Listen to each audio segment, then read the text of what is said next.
We're just normal men. What do you mean, normal men? We're just innocent men. It's time for Side Scrollers with me, Stuttering Craig. I did. Oh, whoa! Right on the tip. Just on the tip. And Blabs. Co-hosted by our friends from around the internet. There is a portion of Norway where it is legally required to carry a firearm at all times. If you're just a normal man looking for common sense in this crazy-ass world, you've come to the right place. And now, broadcasting from our homes from around the internet, it's time for Side Scrollers. Okay, you ready? Open wide!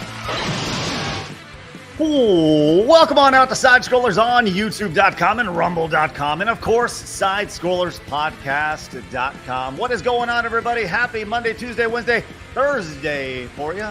Great to see you. I'm Stuttering Craig. Man, do we got a good one today. We have, God, the industry is burning.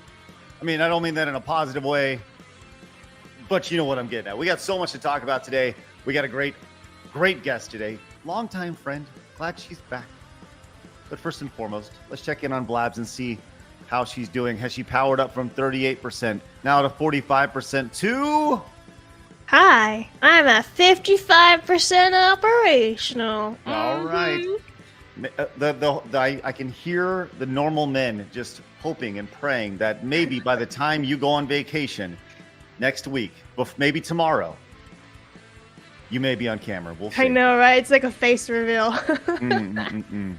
Well, here we are. Yeah, like the face reveal is real. Just a quick reminder, we are going to be off next week. It is our fall break, our sanity break, if you will. We're just going to do our best to kind of recoup and take a deep breath, touch a little grass. Well, at least Blabs will. I'm still going to be working, but, we got a lot going on. But we're glad you guys are here. Welcome on out.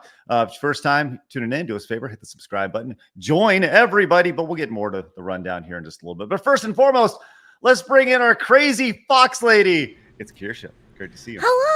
Hello, I am a fox lady. I'm happy to be here again, you guys. Feels great. It's like an old underwear. You just slip it right back on. It feels so good, right? I don't know if I want to be referred to as old underwear. No, the Side Scrollers is old underwear. What are you doing? This isn't okay. Can we start over? Because this was weird. It's like a comfortable pair of jeans. What the hell is she talking about? Except let's say he instead this time. That The was for you, sisterhood Bob. of the traveling jeans or whatever it's called. Ew, yeah, Craig's all about the sisterhood of the traveling underwear, I guess. Oh, man. Okay, I didn't know you guys are having a vacation next week. I'm also leaving next week. Ooh, yeah. So next week we're taking. It's the first week off in a long time, but we need it because Blabs is going to Japan, and I I'm hope going. you have a lot of fun. Thank you. I'm super I don't. excited. No. What? But and I'm gonna do like standalone videos throughout the week, but we're not gonna have a live show. So I don't know what that means. That means like 1 video a day, 3 videos a day, no videos a day. But just gonna do some standalone videos throughout the week and just kind of take a break from the show and try to take a break from the internet because I think it's always good to kind of take a step back. But it's like the reason I got to do those stupid videos is because I want to stay in favor on the YouTube algorithm. Yeah. Well, yeah. I mean, if you're not making content, you might as well just not exist. That's the nation of the beast, actually. Right. Shout out YouTube. Yep. Good stuff. Which once again is why everybody needs to head over to SideScrollersPodcast.com and become a member over there, so we can do things like, I don't know, take vacations while still being safe and still doing the show on a regular basis. I've never taken a vacation like all year long, except for when my dog died and when I was sick last week in bed. That's it. No. Since January. You've been tough. We've been tough. But here we are. So anyways, welcome on out. Glad you're here, Kirsche. You got anything going on you want to share with everybody? Nothing in particular. I've just been doing my normal content. I've been digging more into the bridge initiatives because DEI is not going away. People are preemptively celebrating, and it's frustrating. I started playing Hitman, though. Hitman's a fun-ass game. Oh, man. You like murdering people? I love murdering people. All right. And Hitman. That's good. Yeah, and Hitman. Especially with hammers, if they're communists. I'm going to tell you this right now. I can't even show this clip that I shared on X today. It's of the old Punisher game from like 2005. Mm-hmm. It is brutal. The the kills in that game are amazing. So much so that we would probably get demonetized on YouTube if I shared it. Oh. Yeah. I'm so- going to have to go look at your X clip then. Right. It's pretty spectacular. Anyways, with that said, we are live everywhere. Do us a favor, follow us over at rumble.com/side-scrollers as we continue to grow over there. If you are over on X, do us a favor, hit the follow button at Side-Scroller Pod. You could have found out that Kirsche was going to be on the show today. Would have been great if you had followed us over there. You can also watch the show, which is great over on X. We also have an Instagram account, don't we, Blabs? We do, so follow us for memes and clips of the show. Otherwise, Kirsche is going to hang all of you upside down by your toenails. Oh, shit. And tickle your nose with a feather.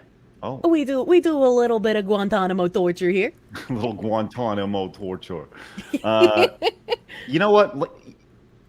I want to share this. We'll do it after the intro. We also have a Kick account, and you can listen to the show over on Apple Podcast and Spotify. By the way, Blabs, record audio listenership happening right now.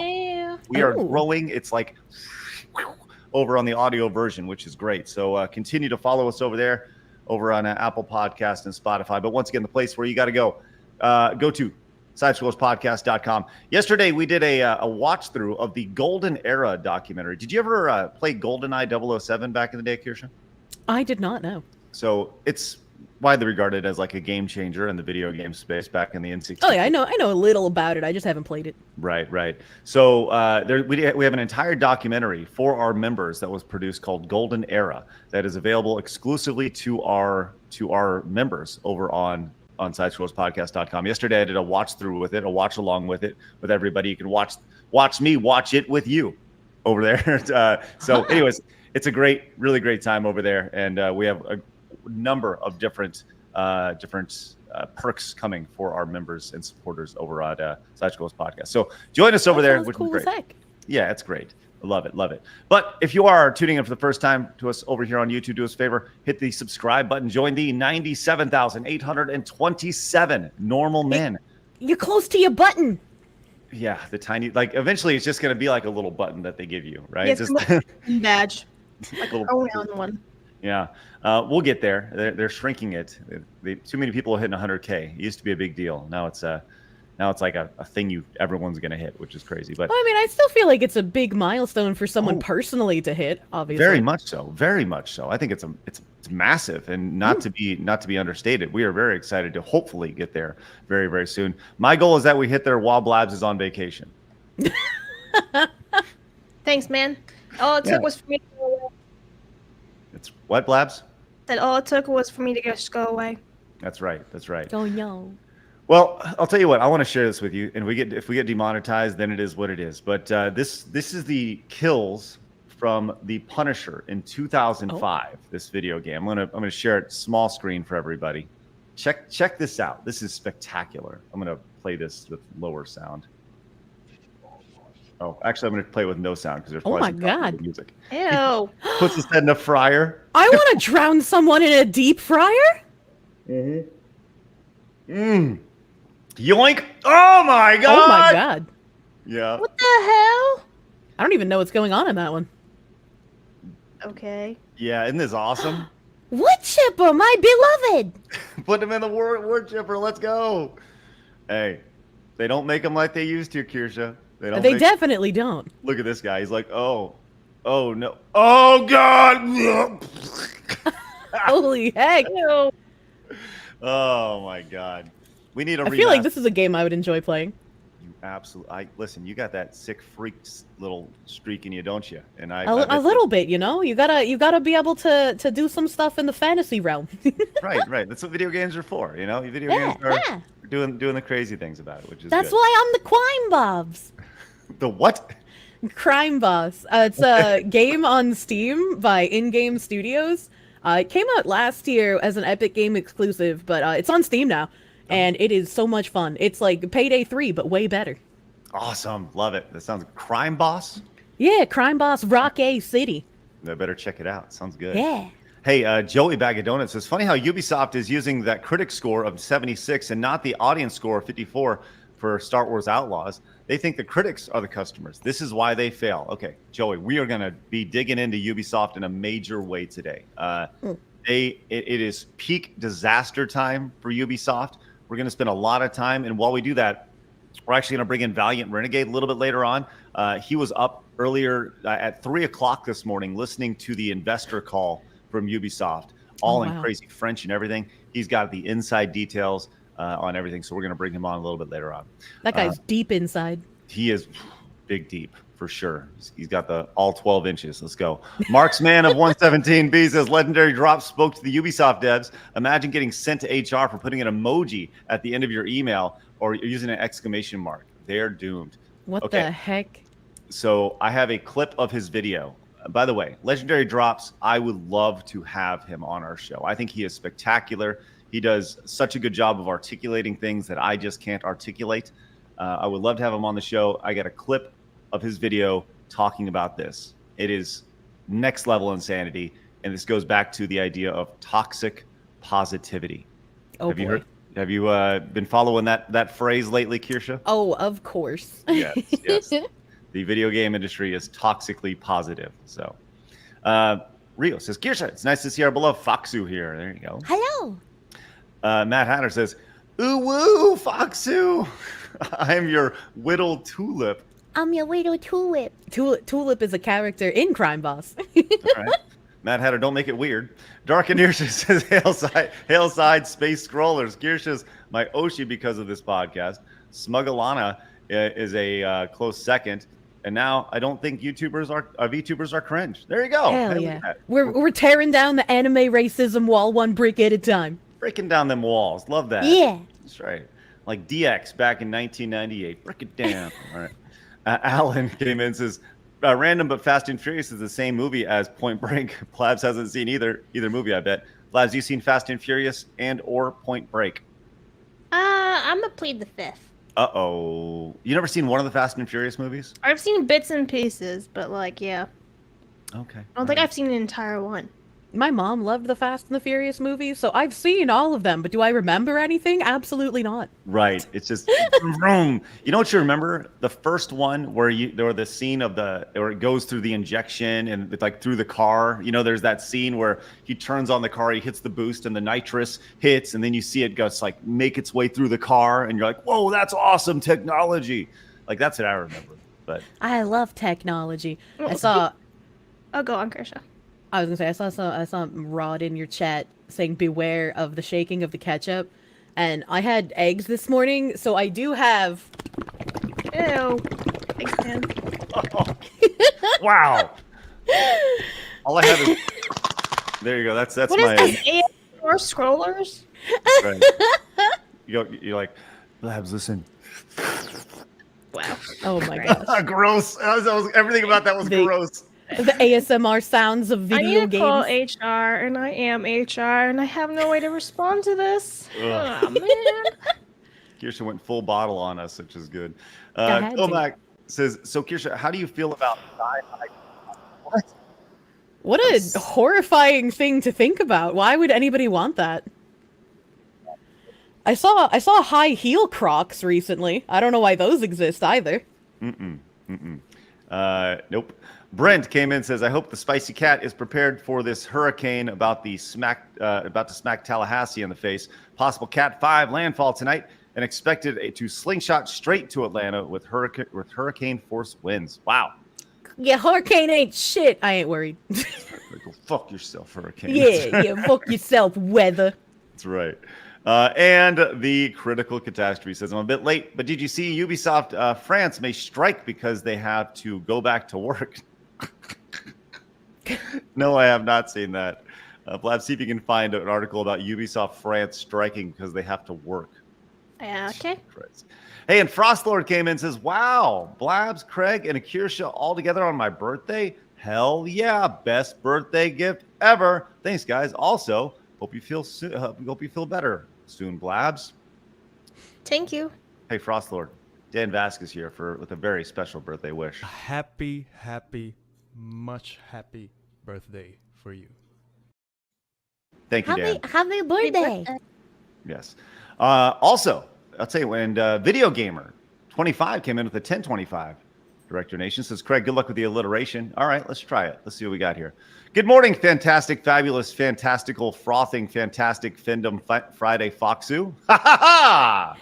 Thank you. Alliteration. Yes, thank you for spreading the word about Bridge, and thanks to Craig for helping. Yes, this is important, and we must talk about it. We're going to dig into it today in a major, major way. Speaking of major way, Hayden came in with another $20 direct super chat. Says, always happy to see Kirsche on side scrollers. More and more people are becoming aware of how it's these writers and corporations that made everything political. We are in an ideological battle, and Kier is a standard bearer. This is true. Kirsche has been killing it. I'm helping. Yes, doing an excellent job. And Helmet Boy came in and says, my mother watched Fast and Furious movies while she was in labor with me. Said it was a fun time watching it while pushing a baby she had in her for 8 months. All right, let's go. I mean, they do bring about the theme of family often, so. Nice, love it, love it.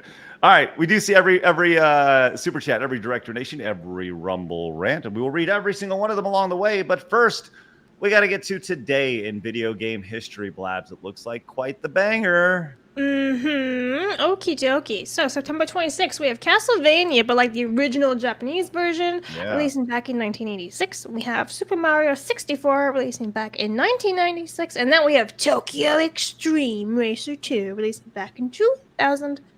The end. My God. Some good games right there. So some noticeable games that you missed, Blabs, along the way. And I don't mean to rub it in your face. Yes, you do. Go on. But it is on theme today. 18 years ago, in 2006, the Fast and Furious for the PlayStation 2 was released. Let's go! Oh, yeah. That's right. Mario 64, obviously. Command and Conquer was released for PC 29 years ago in 1995. That's a pretty damn big one as well.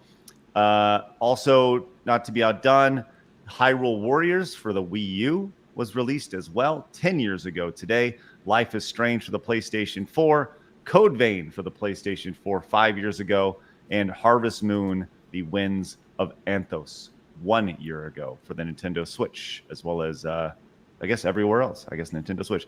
Iron Meat is actually released today. If you guys haven't seen Iron Meat, and Legend of Zelda Echoes, obviously, Legend of Zelda is going to kill, right? But Iron Meat is a small indie game. If you like Contra, definitely check out Iron Meat. That's out today as well. So a lot of good games on the horizon, so make sure you guys go check them out. So what I got from that is that if you are younger than the Fast and the Furious released for the PlayStation 2, you are not allowed to have an opinion online. This accurate. Accurate. All right, we got a lot to talk about today, so let's get into it, ladies. It's time for my favorite segment, your favorite segment, everybody in the world's favorite segment. It is time for Hard News.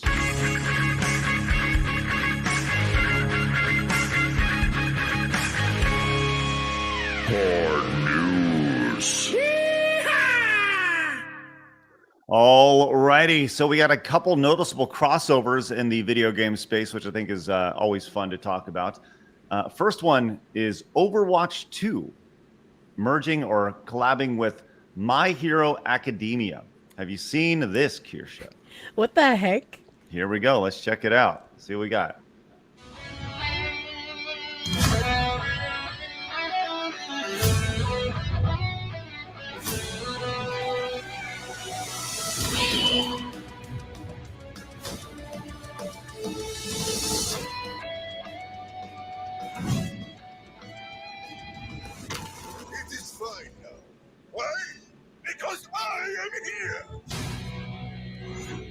That is a crossover I would not have expected. I'm not an anime guy. I've never really been into anime, but I know My Hero Academia is a big anime. Who's set to gain more from that? Overwatch 2 or My Hero Academia?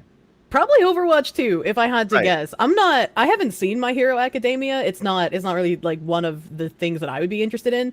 But I do know it is massive in the normie sphere, so. Right, the normie sphere. Love it. All right, we also have another crossover, which did you hear that? Do you know who Cristiano Ronaldo is? You ever heard that name before, Kirsche? Yes. He's a soccer player, right? I was gonna say he's a sports ball guy, but I don't remember what kind of sports ball. yeah, he's a big sports ball guy, one of the most famous sports ball guys in the world. He has like 111 million followers over on Instagram and such. He's massive. Well, he's going to be even more than that, isn't it? Oh, is like, he? Is it? Yeah, it's like over 500 million. I thought on Instagram. Okay. Well, he's got a lot of people who follow. Yeah, he's like the #1 most followed person. Right. Well, he's going to be appearing, or at least it's been rumored that he's going to be appearing in the new Fatal Fury game, City of the Wolves. But that has not been shown yet. It's just been kind of kicked, well, pardon the pun, but kicked around. You like what I did there. But this morning they did announce another crossover, which I think is actually, just as an old school Street Fighter fan, I think this is very, very cool. A crossover between Fatal Fury and Street Fighter. Let's check this out. Take your time. There we go. Oh, it's loud as shit. Sorry about that. Oh.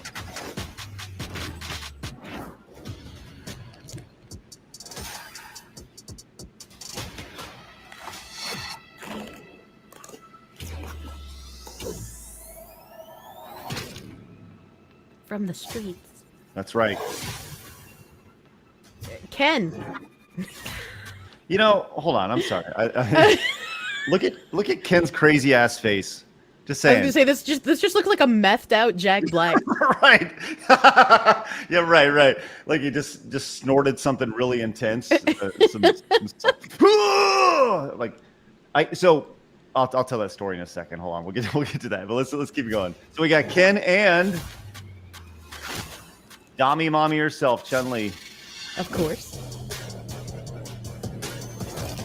Who's the best fighter? The soccer ball man? Question mark? Right. So this will be fun. Fatal Fury City of the Wolves coming out next year. I'm excited to, I think anytime these franchises do any sort of crossover, I'm on board with it. I love everything about it. Oh yeah.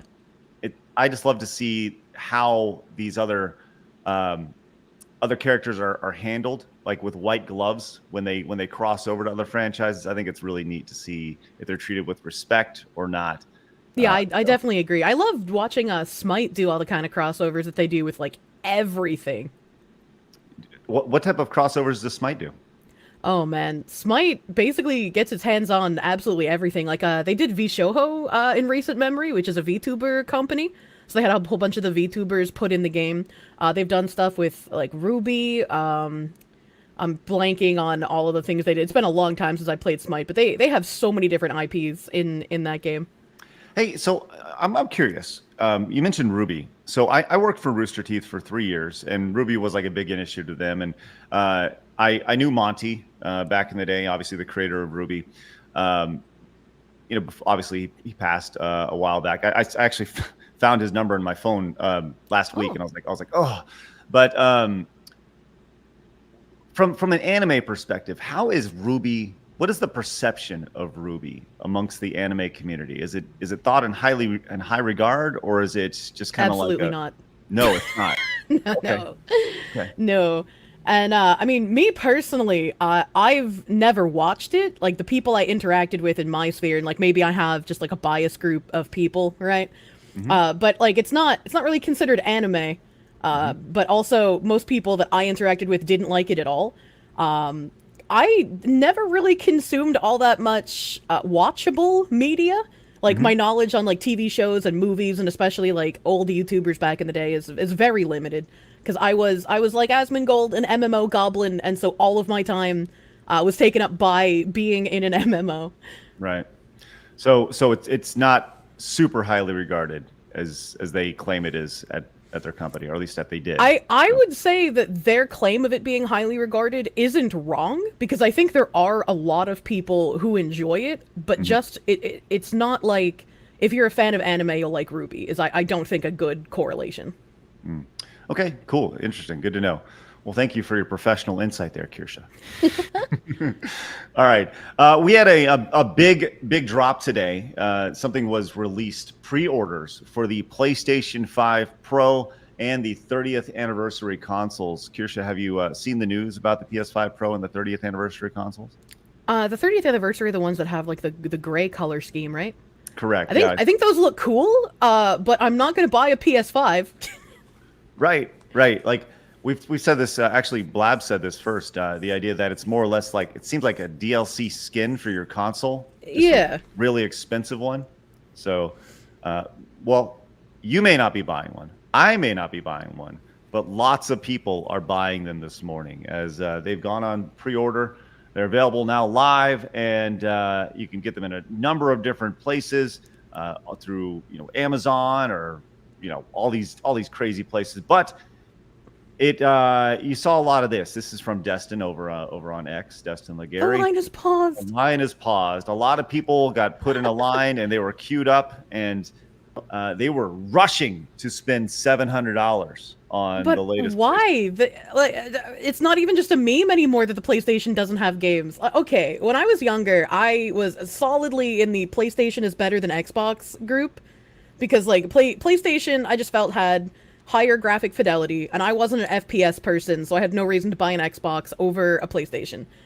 And so back in the day, I could understand everybody clamoring over getting a PlayStation, but in current year, I don't understand it, man. I don't get it. Their exclusives are not great, right? This year, Astrobot was really good, really highly regarded, but a lot of the exclusives that you find on PlayStation, specifically the 5, obviously, has not done a whole lot. They haven't really sold a whole lot of consoles. Well, and you just gotta wait a year, and then you will play it all on Steam anyway. So yeah, exactly. The only thing I can see people spending for is because when they're a collector. So Logan of Red Bandana Gaming, he's been on the show many times. He's an actual collector of consoles, controllers. So he actually told me he was in line, and I believe it was for the anniversary edition. So I can sort of see someone, buying it for that reason. But otherwise, it's you're buying a console with no inventory. And I mean, I also understand them releasing an anniversary edition, right? Because even with the PlayStation 2, they released special editions of the specific colors. I have a silver PlayStation 2 from Japan, so nice. I always like to go back to the list of the most sold consoles of all time. Obviously, the PlayStation 2 is the highest selling console of all time. 155. Well, PlayStation 2 is the best, so. Hey, it had Punisher. Let's go. Yeah, exactly. You could do what the Punisher did. But here's this list right here. PlayStation 2, 155 million. You see the PlayStation 5. Now, this is, currently active. It's at 61 million. And they're expecting the PlayStation 5 Pro to sell 13 million. I don't want to say nobody's bought a PlayStation 5 because clearly millions and millions of people have bought the PlayStation 5. But I don't know if it's been. I wonder if it'll reach 100 million total sales like the PlayStation 4 did, obviously with 117 million along the way. So I would not have imagined the PS5 made that many sales. That is insane. Right. What's interesting is we'll see if the Switch crosses that. Gets 12 million more sold to actually pass the PlayStation 2. That's still insane. The highest selling console was in 2000. I'm surprised that the Game Boy and Game Boy Color is as high as it is. Yeah, well, they were huge back in the day. Yeah, no. Yeah, I mean, massive. And you see the Wii, that crossed 100 million as well. The Wii was a phenomenon back in the day. And to think that it was only 2/3 the amount that the PlayStation 2 sold. I mean, that's crazy to think. So.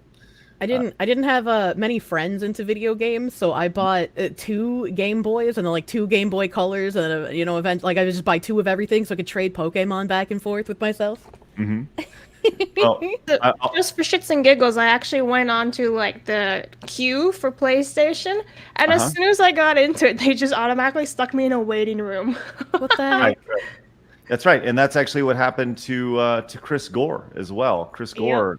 Was thrown in a waiting room, and when you go in, it says, "Here you go. You've been placed in a waiting room. Your estimate. Think about this. Your estimated wait time to spend $700 is I got 5 minutes. Oh, you're only at 5, Blabs? Yeah, it says estimated wait time 5 minutes. Are you gonna buy one? No. What on earth for? Paperweight? There's literally dozens of games to play. Yeah, man, totally worth $700. Listen, if I was a collector of PlayStation, I would get it, but I'm not, so no thanks. Mm-hmm. Well, good luck to all those who wanted to get out. And once again, Destin did actually end up getting his PlayStation 5 Pro pre-ordered. So congratulations, Destin. Congratulations. Way to go. Yep. Now, all you need to do is get in line for the disc drive as well. And then you'll have almost a whole. Oh my God, that's so true. It's like a real life gotcha, except instead of spending money and getting nothing, it's like you wait for the chance to spend money. Yeah, see, I'm trying to verify this, but on Twitter, Yellow Flash is saying that the 30th anniversary models are already sold out. What the heck? 100. Yeah, guaranteed. They only sold 12,300 of those. True. So yeah, and those, I would rather that than like the Pro. yeah, that's first to go for sure. Hey, check this out. Zigrin came in, said Ruby is very highly regarded by people who don't actually watch Ruby and only fantasize about the relationships of characters. Oh, Craig, you went underwater for a second there. Okay, well, Blabs, go ahead and read that off, please. All right, Ruby is very highly regarded by people who don't actually watch Ruby and only fantasize about relationships of characters, regardless of how the actual story of Ruby explains those relationships. Otherwise, it's below mid. We have reached a point to where Blabs is okay with reading super chats again. And yeah, and then have to take like a big breath afterwards. It's like I'm an asthmatic or something. And then we got Jager Rants came in, says, I used to joke that anyone not remembering Lions winning hockey world championships has valid opinions. The Lions won in 2011, and all the Gen Z thought to be validated. So had to specify 1995 gold. Who are the Lions? The hockey world championship? Who's that? The Lions? I guess they're a United hockey Kingdom. team. Yeah, sorry, not familiar with the Lions hockey team, but thank you. David says another crossover worth mentioning. Monster Hunter is collaborating with Transformers for a new action figure, Rathalos Prime. Rathalos Prime. Rathalos, okay, sounds good. Thank you, David. Thanks for the heads up on that.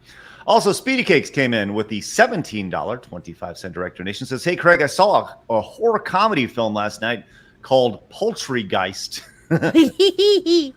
If you want some laughs, check it out on Steam. As a not safe for YouTube. It's about a fast food franchise built over an Indian burial ground. It's gory, funny, and pokes fun at a lot of stuff. Nice. Poultrygeist. Man, there's more videos on Steam. I've brought it up before, but a friend gifted me a movie on Steam years ago called Leprechaun Back to the Hood. Yeah. And every time I mention it, people are like, what the hell? There's movies on Steam? Oh, man. Yes, Leprechaun Back to the Hood. That's... Yeah. So you haven't watched it yet? I haven't watched it. No, maybe I should do that as like a watch-along thing in my Discord. 1000% you should. And like this is the best. It's when you think of like Leprechaun. Well, Leprechaun was a thing back. I wouldn't say it's a franchise back in the day, but I think it had like one scary movie. But there you go, Leprechaun Back to the Hood.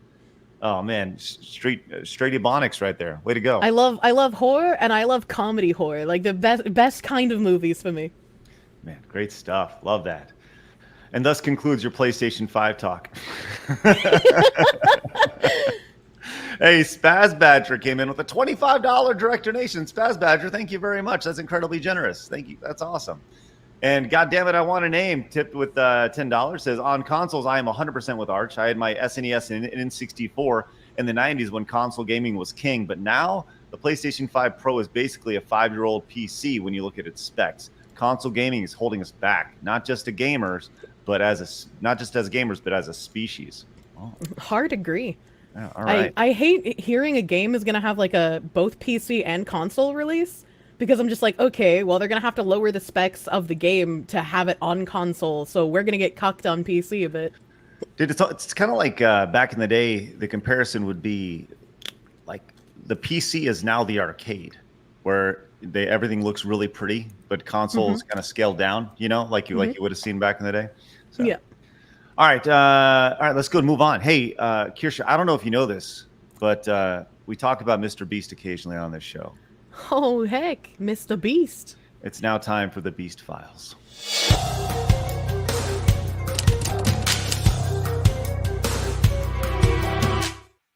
I like how you have a stinger for that. Oh my god.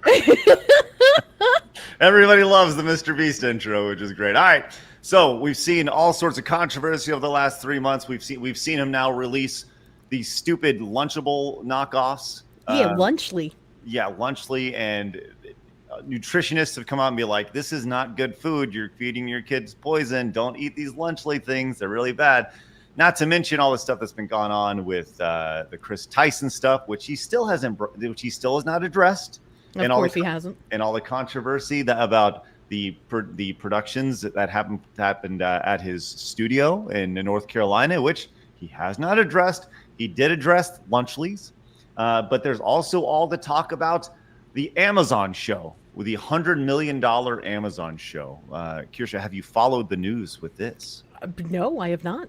Okay, so there's ripe with all sorts of allegations when it comes to this show.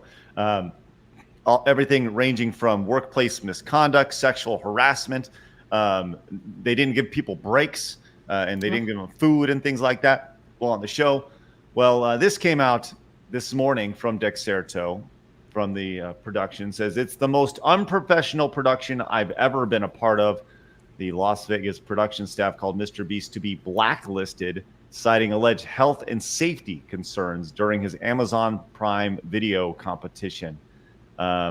So Amazon spent $100 million on this show, Kirsche, and this was meant to be like one of the saving graces for Amazon after the flop of the first season of Rings of Power and some of the other things that they've had. But that's where we're at now, where MrBeast has almost it's weird because we've seen a lot of these controversies along the way. And I think for those of us who work online, the MrBeast brand is damaged, like in a major way.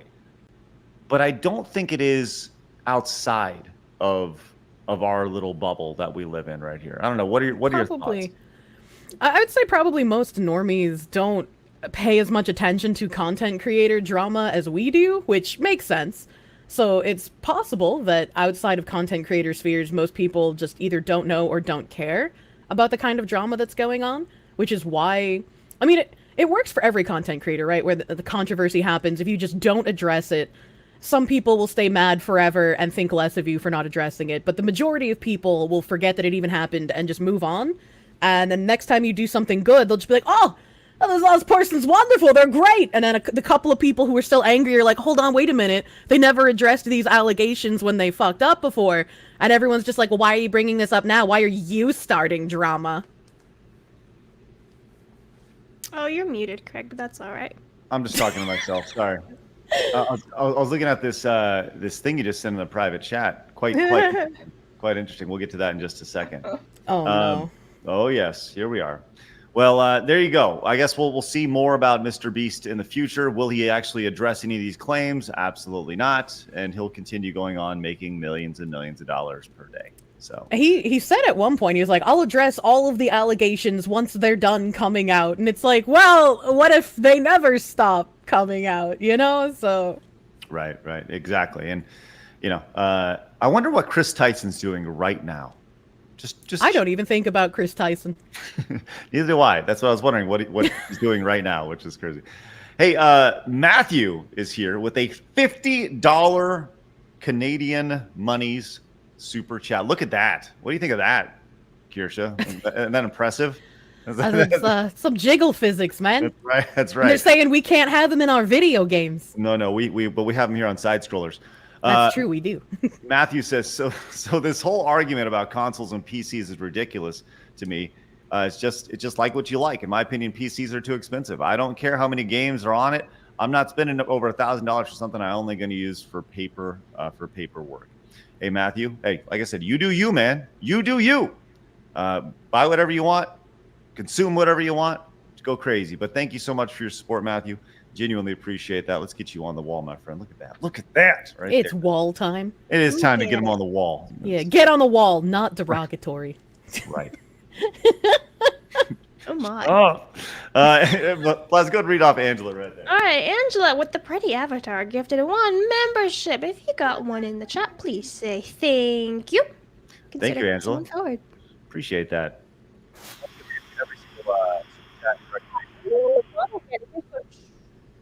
Underwater. Anyway, there's one at the house. Thank you for that. She sounds like she's swimming. There you are. Was I underwater? You were underwater. Yeah, you were both what underwater. The shit? I blame StreamYards. StreamYard's choking out today. Yeah. All right. Hey, guess what? We have a. I was drowning. Yeah, you sound like you were definitely. I even tried muting my mic. I was like, in case my fan feedback is like causing an issue, but no, it still kept happening. Well, okay. So here's the thing: we have this character. We have breaking. Oh, you know what? Let's do it. Let's use our breaking Breaking news. Yes, Yes. do it. Press the go. button.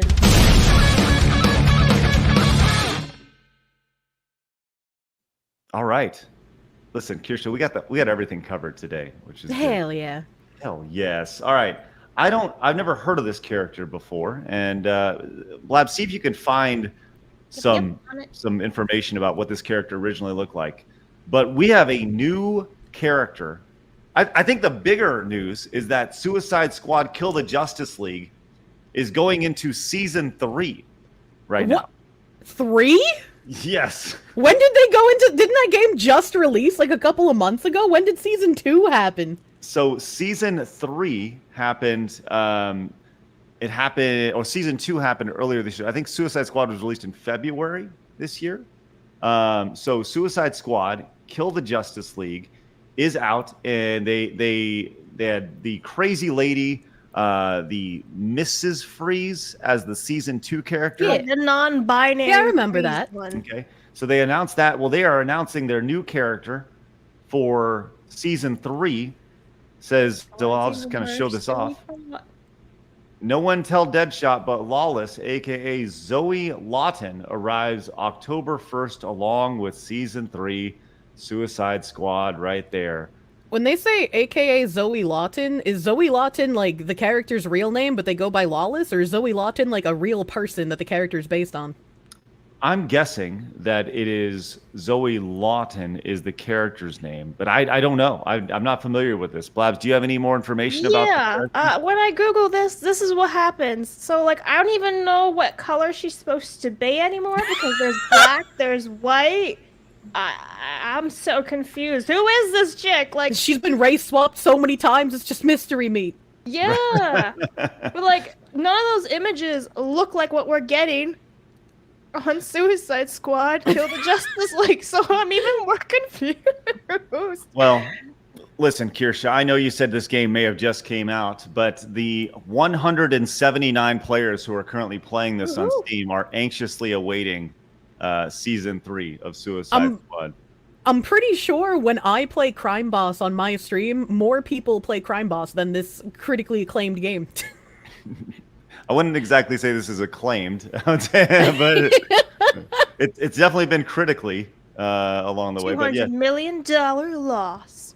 you know, they're trying. They're trying. You can see the little peaks for each little season announcement and little update. People go in and they check it out and they're curious. But 179 currently playing right now. I'm sure they're extremely excited to check out the newest character added to Suicide Squad. Lawless right there. I'm sure all 179 of them will be so excited to play.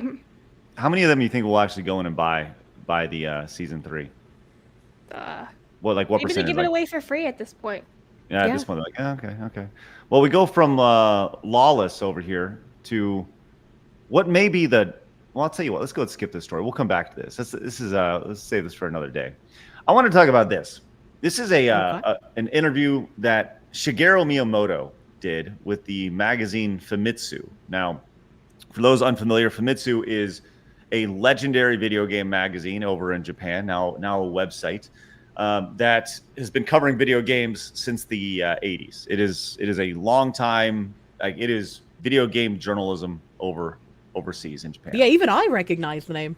Yeah, so Famitsu is, they had an interview with Shigeru Miyamoto, which, by the way, is very, very cool. The fact that they actually had an interview with Shigeru Miyamoto is awesome. But in that interview, the Nintendo superstar came out and said Miyamoto told Famitsu that when Nintendo hires 1 to 200 new staff a year, he gives a big 3-hour talk to them all on what is Nintendo, right? And that's big on knowing what the brand is, what the company is. And this is awesome. He says he doesn't want Nintendo involved in console wars, which involve fighting over system specs or how to improve the performance of game consoles. And he continued down here. He says, Miyamoto says that one of the primary purposes of the Nintendo Museum is to help employees learn about Nintendo. So I have a feeling it's going to be mandatory eventually for all employees to visit.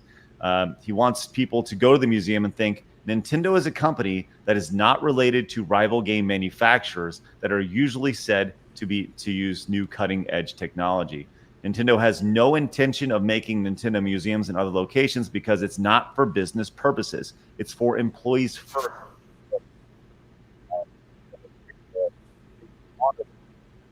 Is it just me, or did he do it again? How am I going underwater? He did it. He did it again. I don't know. I don't know what he's saying. Where was he left off? You're underwater now, Blabs. Oh, well, you're better now, so that's fine. I'll stay underwater. And This is definitely a StreamYard issue. Okay. Yeah, you cut off reading the Nintendo has no intention sentence. Okay. Nintendo has no intention to make Nintendo museums in any other location because it's not for business purposes. It's for employees first and foremost. Nintendo created a space to honor the work of their developers and teach their staff what Nintendo is about and was about 10, 20, 30, and 40 plus years ago. That is spectacular. And that is what separates Nintendo from everybody else, is their commitment to their culture along the way. I love that. I read that and I was like, they get it. Nintendo gets it. Kirsche, your thoughts on that? That is really cool that they have a historical museum for their company to kind of teach employees about the culture at their company.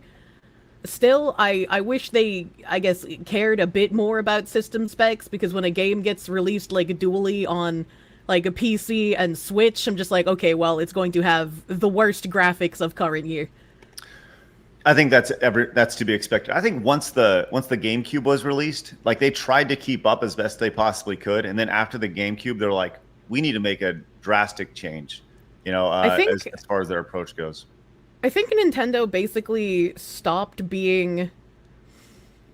How do I word this well? I think they stopped being a good console company and switched to being a good handheld company. Because their handhelds are where they really started thriving, I would say, probably after the N64. And so Game Boy Advance, DS, 3DS, all of the handhelds, and I would even call Switch a handheld, right? I think they very much excelled at those. Nintendo is and I put this out on X today, and I've said this many times, but Nintendo doesn't make video games. They make Nintendo games, and I think there's a big difference between the two.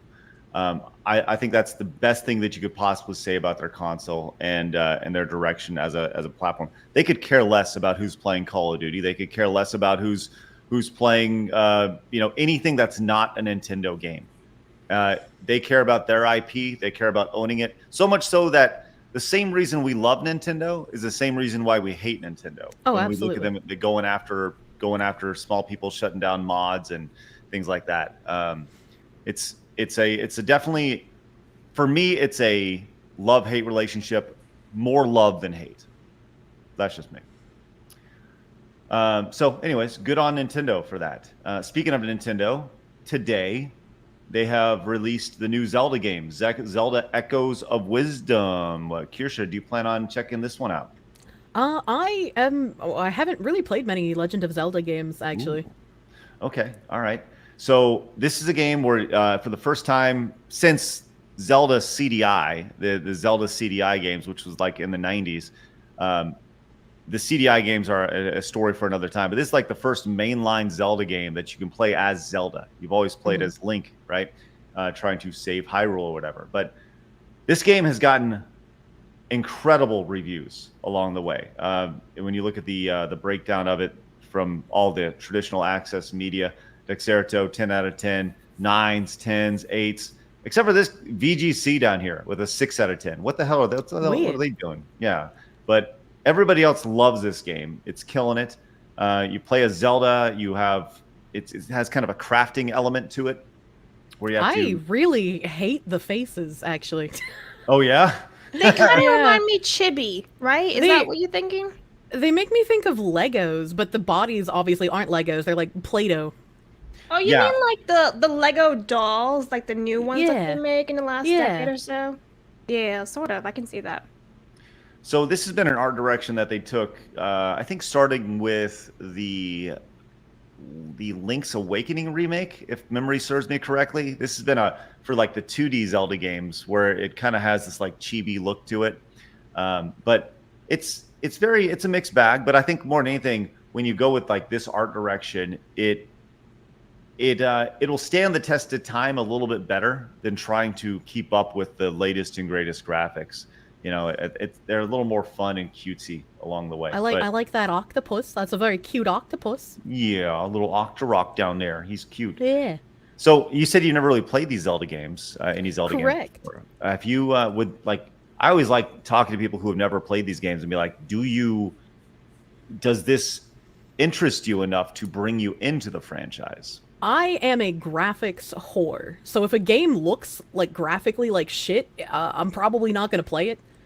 I really care about story and everything, but if the graphics are just not that, like, they don't look like, this looks like something not made in current year, right? Like I see this gameplay and I'm thinking like Croc 2.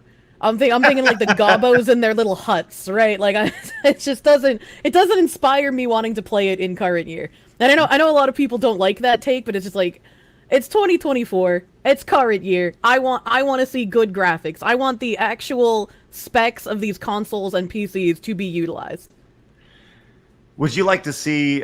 So you're more of like a Breath of the Wild type fan. That looks a little more realistic, less Lego-y, less. I mean, it doesn't even need to be realistic. Like, some stylized can look really good, but I just don't think this does. It's not my kind of style, at least. Mm-hmm.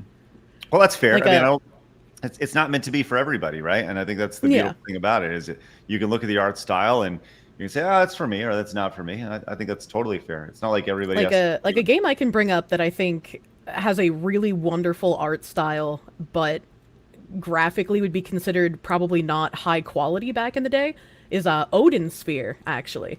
Odin Sphere looks beautiful. It's a side scroller with amazing artwork, but it's not like, since it's a side scroller, obviously the graphics themselves weren't like crazy high tech, but the art direction was amazing. Odin Sphere. Yeah, okay, so this is just kind of taking a quick glance at this real fast. Odin Sphere here. Let's see if I got this. Yep, here we go. We got this full trailer. Make sure we're looking at this. So this has kind of I'm guessing this is what you're talking about here? Yeah? Yeah.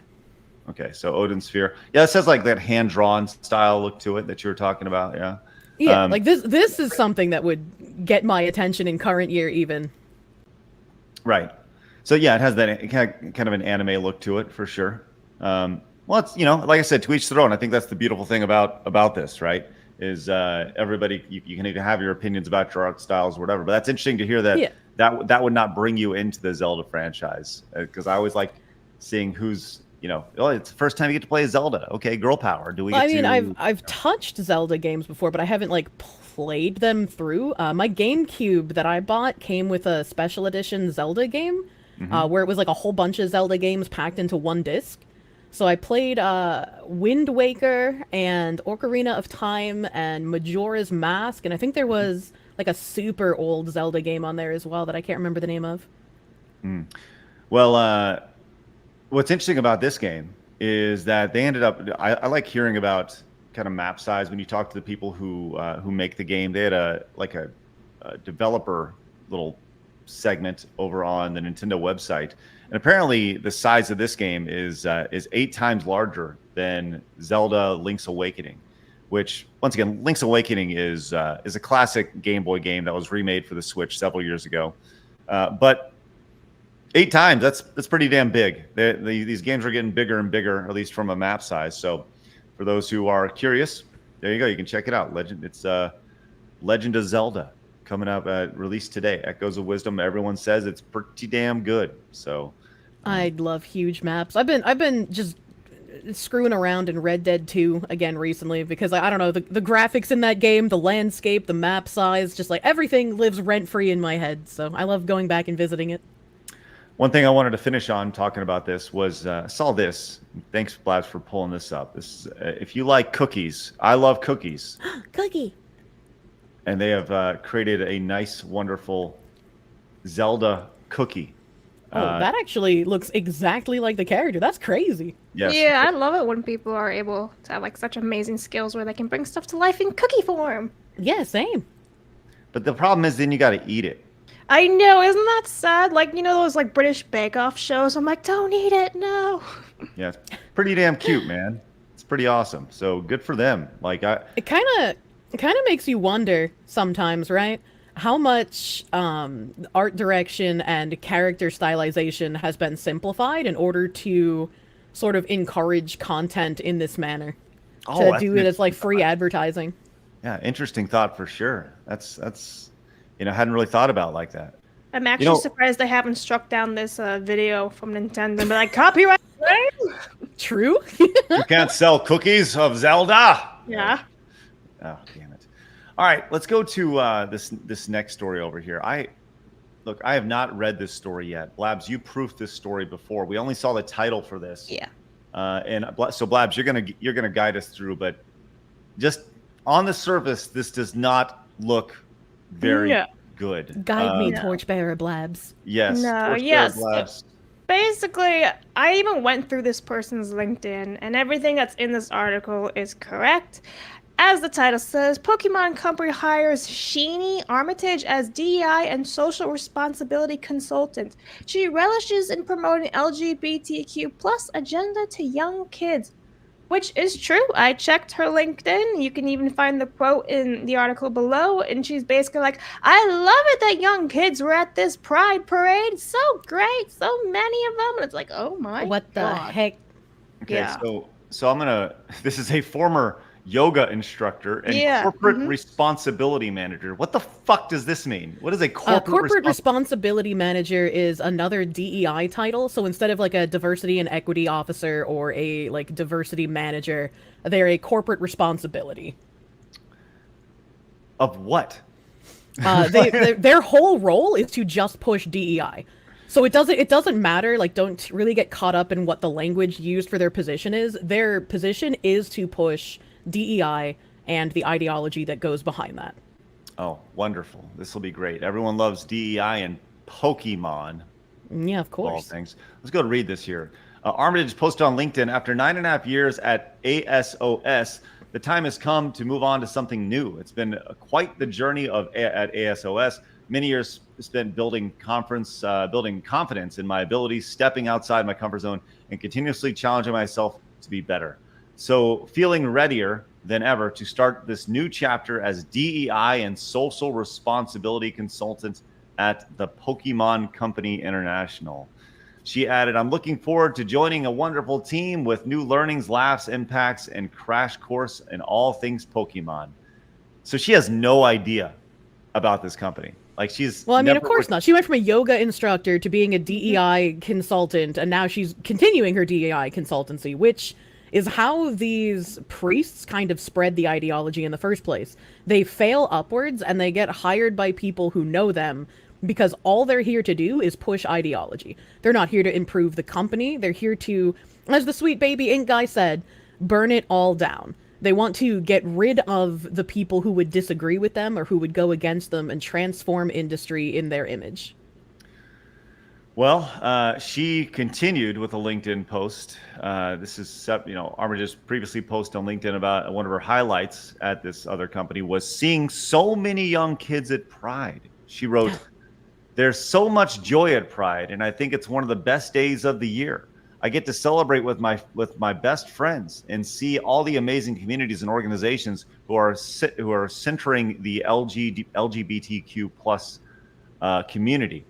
This year was my first year participating in the march, and thanks to Jordan and all the SOSers efforts planning the day, it wasn't let down. One of my many highlights was seeing so many young kids at Pride and seeing all those parents making a conscious effort for their children to know that being LGBTQ plus is something that is to be celebrated for where you put your privates, embraced and proud of. And that if they grow up to be part of the LGBTQ plus family, they'll be loved and encouraged to be themselves. Everyone should be and deserves to be accepted for who they are, and their gender identity and sexuality should never be a reason not to be accepted or loved. I think it's a major red flag when people talk about how they love seeing kids at Pride or how kids belong at Pride. And I mean, many, many years ago, there was like that pushback of like sexuality and sexual things happen at Pride, so kids don't belong there. And people were just like, well, of course kids belong at Pride. What do you mean?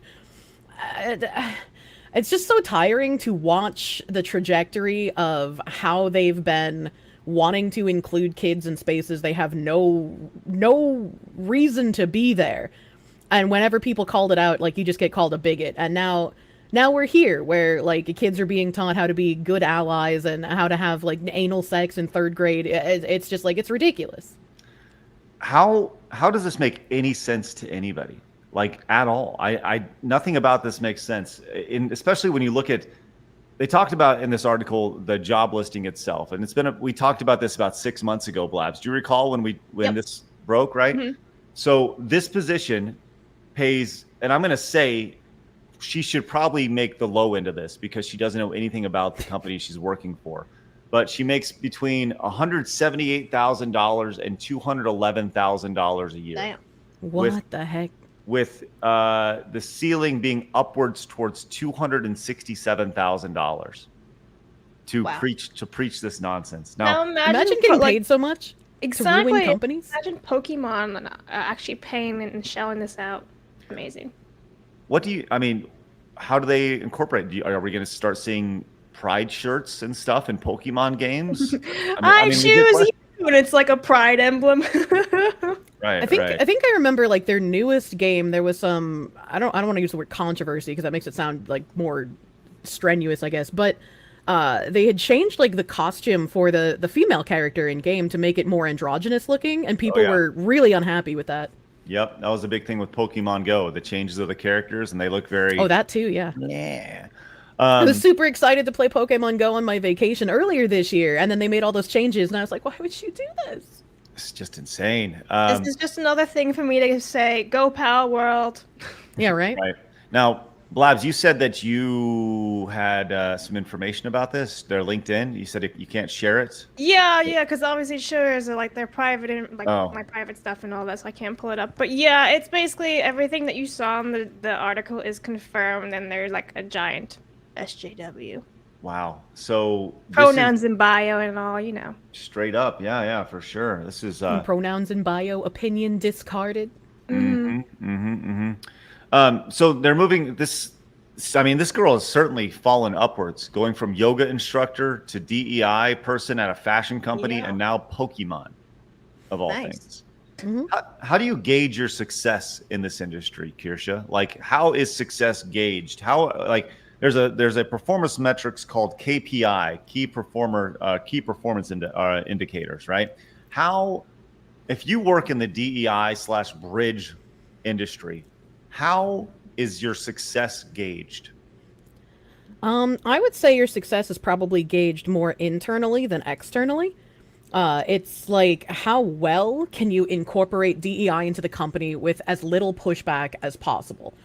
So you want to make sure that you're making DEI the job of everyone at your corporation, and then eventually having that leak out and being promoted to the consumer of your company, and also having your employees go home and do the work in their personal lives.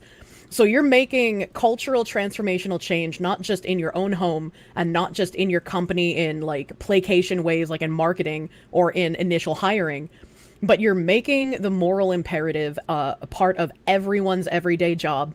And doing that, if they're going out and they're doing the work after they leave their job, that is how you know that you have been succeeding.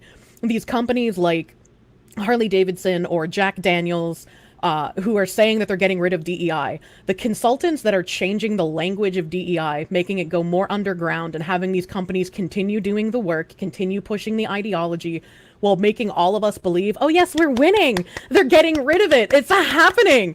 That's how they know that they are doing well. They're getting return on their work because we are no longer looking at them. We are deceived into thinking that we have made a victory, when in reality, nothing has changed.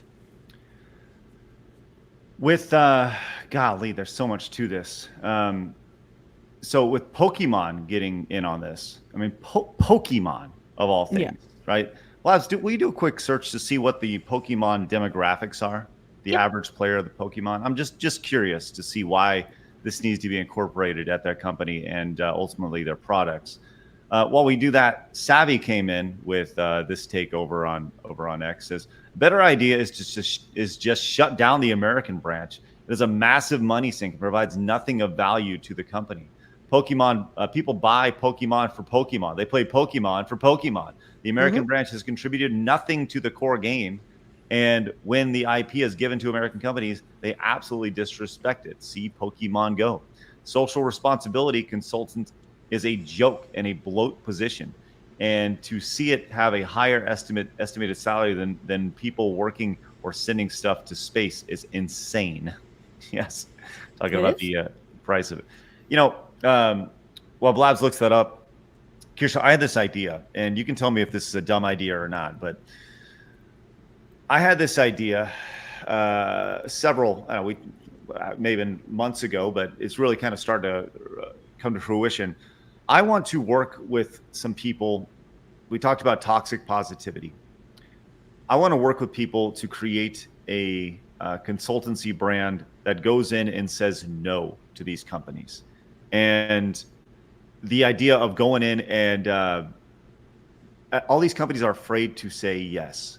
Are afraid to say no. All they do is say yes because if they say no, they're labeled some sort of whatever. They have to deal with HR for whatever reason, right? And I think there's value in being the company, the consultancy firm, to go in and saying no.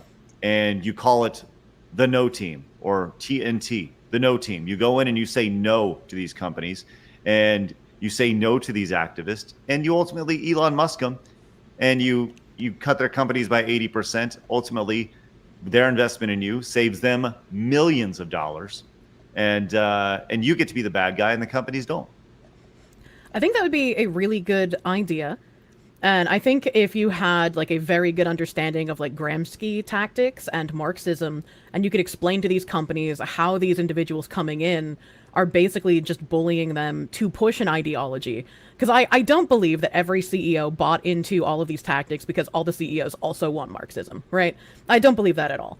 I believe that these consultants were able to use, you know, their flowery language, their lies, their fake studies to convince CEOs that this is what the public wants, this is what is good for their company, this is what is going to make them money. And even if you don't make money in the short term, don't worry about the angry customers. They're just bigots. We have these venture capital firms that will replace the money that you are losing in the short term. In the long term, it's going to be better for you.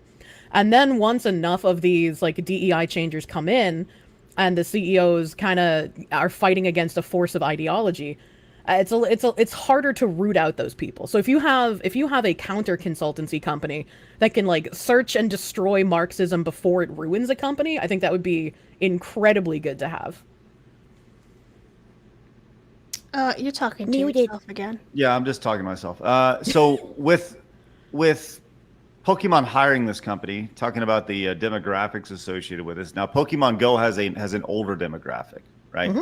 But Pokemon as a company, according to its own Wikipedia, the franchise's target audience is between 5 and 12 years old. I believe that's their target audience. I don't believe that is the age of people who actually play or collect Pokemon things. I would say that the demographic probably skews more mid to late 20s at a minimum. Yeah, think about all the guys who collect the cards and things. But are they playing? No, here's the thing though, right? They may be playing it.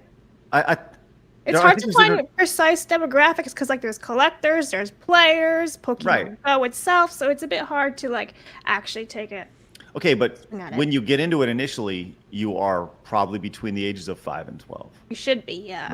Right. So ultimately, you are then, dare I use the word, indoctrinated into the idea, the fandom that will ultimately be pushing all this DEI bridge stuff along the way. I mean, they get you young. They get you young.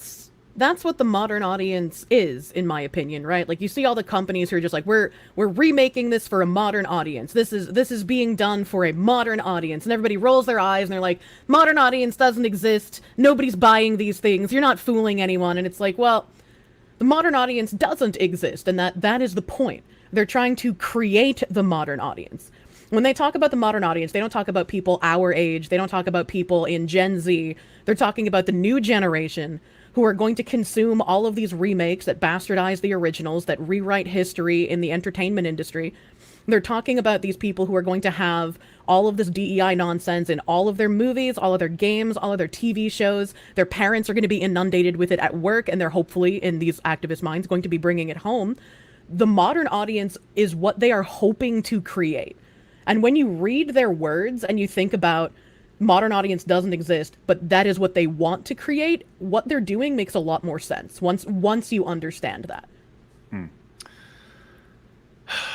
All right, I'll tell you what. Let's move on to this other thing right here, because it does tie into what you're talking about. You sent me these links earlier, and hell yeah, I don't know what I'm looking at here. So Kirsche, you're going to need to guide us through this. Sure. So what exactly is this boardready.io? What am I looking at here? So there is the Reuters news website is owned by the Thomson family in Canada. And if you look at the board of directors for Thomson Reuters, one of the people on the board of directors is a woman named Deanna Oppenheimer. And Deanna Oppenheimer set up two companies, Cameo Works and Board Ready. And Board Ready is Deanna's company that basically injects diversity into C-suite and boardrooms. So her entire company's goal is to find people based on race or gender or whatever and put them into boardrooms. I have a question. You see statements like this: diversity drives better results. What data do they have to show that?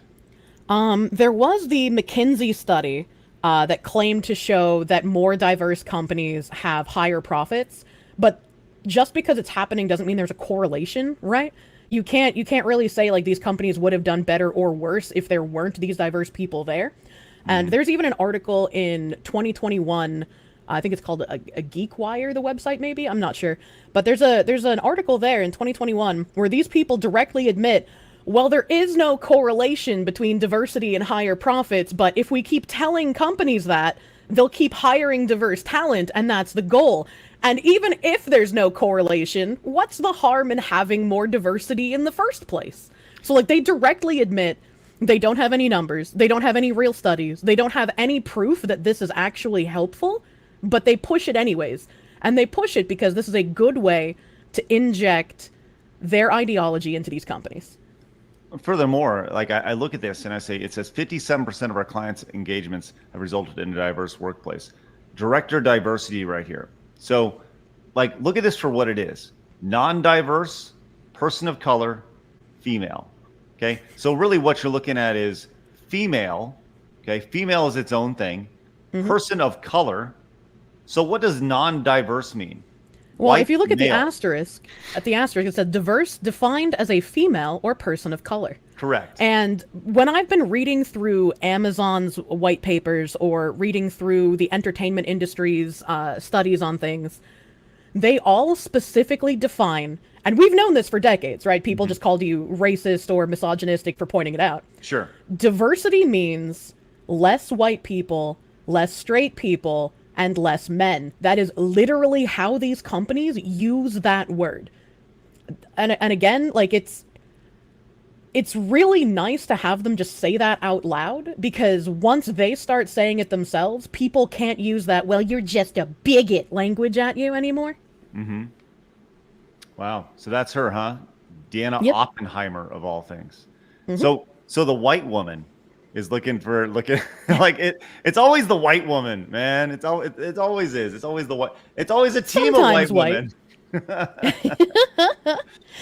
Okay, so this is a consultancy firm that is going in and helping companies be more diverse, huh? Yep. Okay. What is theconversation.com? What is this? Theconversation.com, let me see where my website is here. This is about how they're changing language and they're going to be focusing on belonging.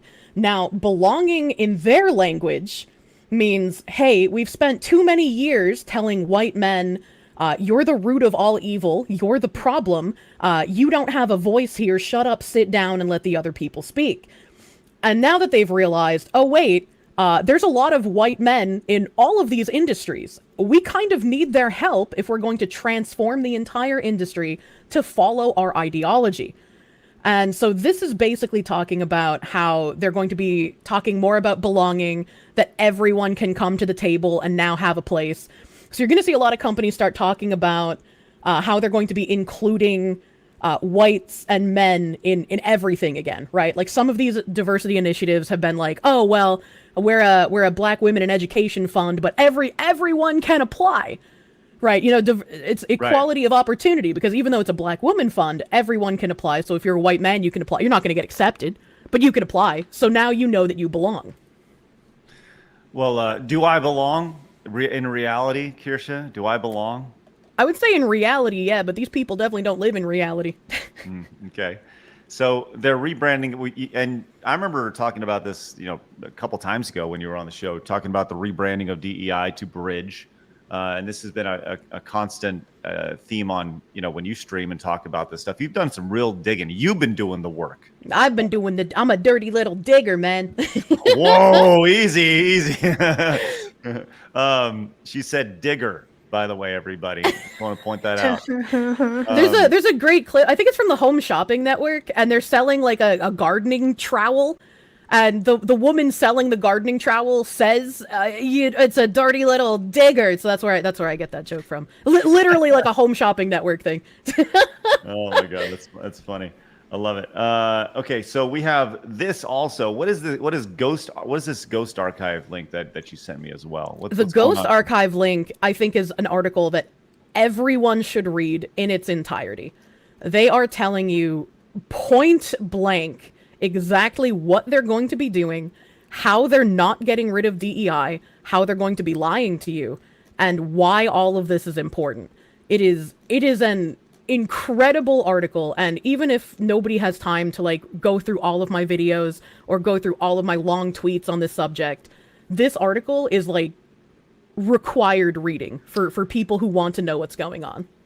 So where's this article originally from? This is from Thomson Reuters. Okay. I just wanted to make sure it was archived. Right. This is why I brought up Deanna Oppenheimer as well, because she's on the board of directors for Thomson Reuters, and this article is on their website. Okay. And the idea is reshaping the language to focus on performance here. Okay. This is what we're talking about. I found myself talking to CEOs about performance and about organizational development, leadership development, and belongings, and not using words like diversity that perpetuate it as a non-integrated strategy. When it's not consistently aligned with performance, it becomes a risk of being siphoned off, isolated, and overly scrutinized. See, there you go, right? So they're changing that language right there. The idea of talking about performance and not using words like diversity along the way. And I think that's one of the biggest things when it comes to all this, is that nobody cares about diversity. What they care about is forced diversity. Right? Well, this is why subversion of language works so well, right? Because when they say diversity, and again, they've been admitting that diversity is just less men, less white people, less straight people, etc. But us, who live in the real world and use the actual definition of words, we're like, yeah, diversity in and of itself, like naturally, is a good thing. Like diversity of thought, especially, is a great thing. Like, normal people don't look at a friend group and be like, there's not enough Mexican people here. Like, that doesn't happen. But the way that they're using the words is a way to co-opt how we communicate with each other. So when we say, like, yeah, normal diversity is a good thing, but forced diversity is bad, they just say, yeah, that's just diversity. And you are agreeing with us because we also think that diversity is a good thing. It's just like with Black Lives Matter, right? Black Lives Matter, the name in and of itself is a subversive term, because you can't criticize something like Black Lives Matter without being called a racist. So they use that to deflect all criticism from what their actual goals and messages are. Right. It's a common theme when it comes to this. By the way, we put the link in the chat if you guys would like to read this article for yourself. The link is there for you guys. So the overall arch here, Kirsche, is that DEI is not going away. I mean, we're seeing it obviously with Pokemon Company. They're fully going into it. And while you may the letters DEI, diversity, equity, inclusion, the words may be going away, the intention is not. Pretty much, exactly. And in some of these articles that I've linked to you as well, I have been hypothesizing ever since I started digging into Bridge that they are foregoing short-term profit for the long-term cultural victory.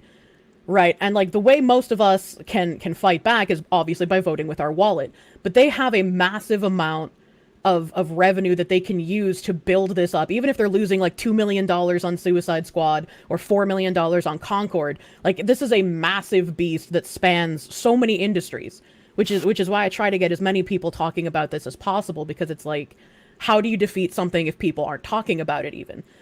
And I forgot what I was going to say. Sometimes my brain stops working mid-thought. Well, that's okay. That's okay. Mine does too, all the time. So you also sent over an article about how universities are not using DEI as well. And I remembered my train of thought. The articles that I linked to basically confirm what my hypothesis was. They themselves are saying, even if you're facing some struggles in the short term from opposition or from lack of financial resources, the goal and the focus should be on the long term. So they themselves are reinforcing the fact that, yeah, we're going to face issues in the short term, but those losses will not matter if we win in the long term. Do you think that the companies that are pushing this, do you feel that when it comes to, I mean, obviously we talk about, BlackRock and these companies investing in these companies, right? The idea of the short-term loss versus the long-term gain, it seems, I mean, it's so fucking evil. Like it really is. It is. It really is. It's so fucking evil. I don't really know what to say. I mean, any kind of communism has been, right? Their whole mantra is, well, real communism just hasn't been tried. So now they're mixing together like Gramsci tactics, like I said earlier. They're mixing together Marxism. They're using critical theory. They're doing all of this to usher in what they think will be the real version that just hasn't worked before, right? Mm-hmm. This is a mess. What a mess. Yeah. So do you think that the pushback that they've seen was anticipated from the start? The pushback of DEI in the corporate setting and just from online conversation. Do you think that they anticipated this, or do you think that everyone was going to like lay down and be like, oh, okay, that you think that they anticipated having to rebrand it? I think there's probably some anticipation, but I do think that we've done a good job at trying to push back, especially in the gaming sphere, right? Like, I think a lot of the journalists who are for this, a lot of the people who infiltrated game development who are wanting this, were a little bit blindsided by how much pushback that there has been and how much losses that they are incurring. And we can also see in like, I will say, I do think that the Tractor Supply Co. is one of the companies who was like, hey, this is bad, and we actually don't want anything to do about this. So I think Tractor Supply Co. actually did remove themselves from the DEI nonsense. And hopefully that will stay true. But it's like, we need more companies to be doing that, is what we need to do. And if we're able to even get one of them to break free, like with Tractor Supply Co., I think that is huge. And that means that we can keep making this noise, we can keep noticing, we can keep voting with our wallets, and hopefully more and more companies will start being like, okay, this is more than what we wanted to take on. Your long-term goal does not align with what our long-term goal is. We want out. Well, I think the best way to wrap up that conversation is to show off this clip that you sent. Let's go and see what's going on here. my_en is my fish princess. Dirty little digger. It's a 6 See? one, meaning you're I heard it. How old is this? You've changed 2 years, huh? 2 years. No, that's not me. That's Mari_en. Oh, okay. Okay, I see. Yeah. She's a friend of mine. Okay, I was gonna say you look different. You've changed. Matured. Way to go. All right. Let's go ahead and move on. But before we do, let's read off some of your support real quick. Cool Dudes came in and says, Kirsche doing out here doing great work. I dubbed the Inquisitor Foxu. There you go. Deus Vult. Also, Captain Spire says, RISP company stated that human quote attributes contributes to profits. Therefore, by accepting more hidden personal diverse attributes, a company will be making more money. It's total BS. Interesting. You've been compromised, Captain Spire. Oh no. Kane's Brain says, you can never tell me that a lot of this DEI stuff isn't pushing pedometer acceptance like Amaze in Germany. Look it up. Do you know what Kane's Brain is talking about right there? I do. I actually put out a stream. I don't think I did a standalone video, but I did a stream on Amaze before it started making the rounds with like libs of TikTok and whatnot. I remember seeing it on Twitter and I was like, hold on, I recognize that nonsense. Amaze is really insidious. And I have a standalone video where I even have like a woman who made a children's book called like Little Allies or something, where they teach kids how to be diversity allies in like preschool. It's really grotesque because obviously they want to target the kids because that is the modern audience that they are creating. Nothing says, listen, when you're 5 years old, like how fucking insane does that sound, right? At 5 years old, do you think anybody sees race at all? They don't, and that's the point. You have to pump the propaganda into the children while they're young so that the ideology will be solidified as they grow up.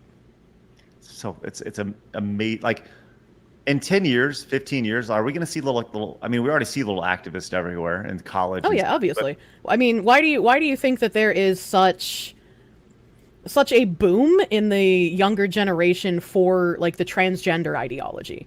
Right, like we have unseen percentages of numbers of kids identifying in these manners and wanting to do dangerous things to themselves and their bodies. And it's not because like they want to claim like, oh, there's more acceptance so people feel safer to come out. And it's like, well, no, we have all these like grooming spheres online. We have all of this ideology being pumped into kids' heads when they're very young, and parents getting in trouble when they're just like, little Timmy, you're not actually a girl. You can wear a dress and that's fine, but like you can't change what you are. They get in trouble for that. They're the ones who are the bad guy. So it's like it's already happening, and unless we can root out all these ideologues, it's only going to get worse. Have you seen the clip of the two girls who were asked in a street interview how many genders there are? And oh no, the one girl goes, well, I think there's only two genders, and then the other girl hops in and goes, you can't say that, you can't say that. And like there's this moment of panic where like you can't say that on camera, you can't say we're gonna get canceled. It's not even getting canceled, right? But like, I mean, I guess it kind of is on Twitch. I don't know if it still happens, but like years ago on Twitch, people. Like when the J.K. Rowling thing was like at its peak, if you were to say on Twitch that there are only two genders, you would catch a suspension for that. Right. I mean that's where we're at in society, which is crazy. I'm gonna see if I can find that real quick. It shouldn't be that hard to find. I might have to take a page out of your book and start doing what you're doing, flashing the donos on screen. I've been struggling to read all of them recently. Well, just know we greatly appreciate them. And, we'll do our best to get to every single one, but know that they are seen and they are greatly appreciated, guys. Thank you. Absolutely. For sure. We cannot do our show without you guys. If you are tuning in for the first time, make sure you guys hit the subscribe button. We are closing in on 100,000 subscribers. We're at 97,860 right now. So if you're new, get these heckin' goofballs a play button. Let's go. Also, hit the thumbs up button. We'd really appreciate that as well. So, all right, we got a lot to talk about here. We've been talking about this for the last, it seems like forever. That is Ubisoft. And Ubisoft has been just an absolute dumpster fire of a company over the last, specifically the last year. They've had so many. Oh no, Craig he is a went fish. underwater. Yeah. we had a good solid like 30 minutes of no fishes, you know. Well, I don't even know what's going on. You're back now. Okay, cool. I'm talking too much. Shut up, Craig. But Ubisoft has had some major swings in 2024, and pretty much every swing has been a major miss.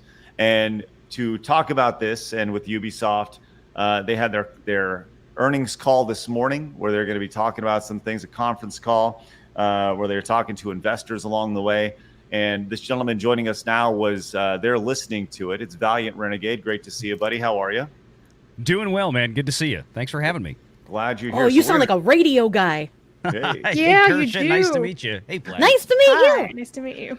All right. Yeah, let's so talk it wasn't about an this, man. earnings call. I haven't had a chance to catch up on it yet. The actual earnings call is in about a month from now, and that was a key piece of what, why we had early warning that this delay for Assassin's Creed was coming. I didn't get a chance. I'm going to go back. I have to read what was said this morning. I got to get caught up on it. I had a much busier morning than anticipated, but yeah, you and I talked, Craig. We did a video together Tuesday night on my channel that came out that evening, and you and I both agreed that the tea leaves were getting pretty clear. What we saw was pulling out of the Tokyo Game Show, canceling all the worldwide press events, the early access for media and stuff like this, and everything you and I said was pointing to this thing is probably getting delayed. And the very next morning at 9 o'clock or something like this, I got up and I checked Ubisoft, and there was an update saying they had scheduled their earnings call October 30th, just about a month from now. And underneath that, because French and U.S. securities laws are a little bit different, they have a 30-day quiet period, and then we have stuff like that here in the U.S. too. And what a quiet period is when you legally cannot 30 days ahead of the earnings call, you can't go out and make any major announcements that would have a significant impact on investors or the stock, right?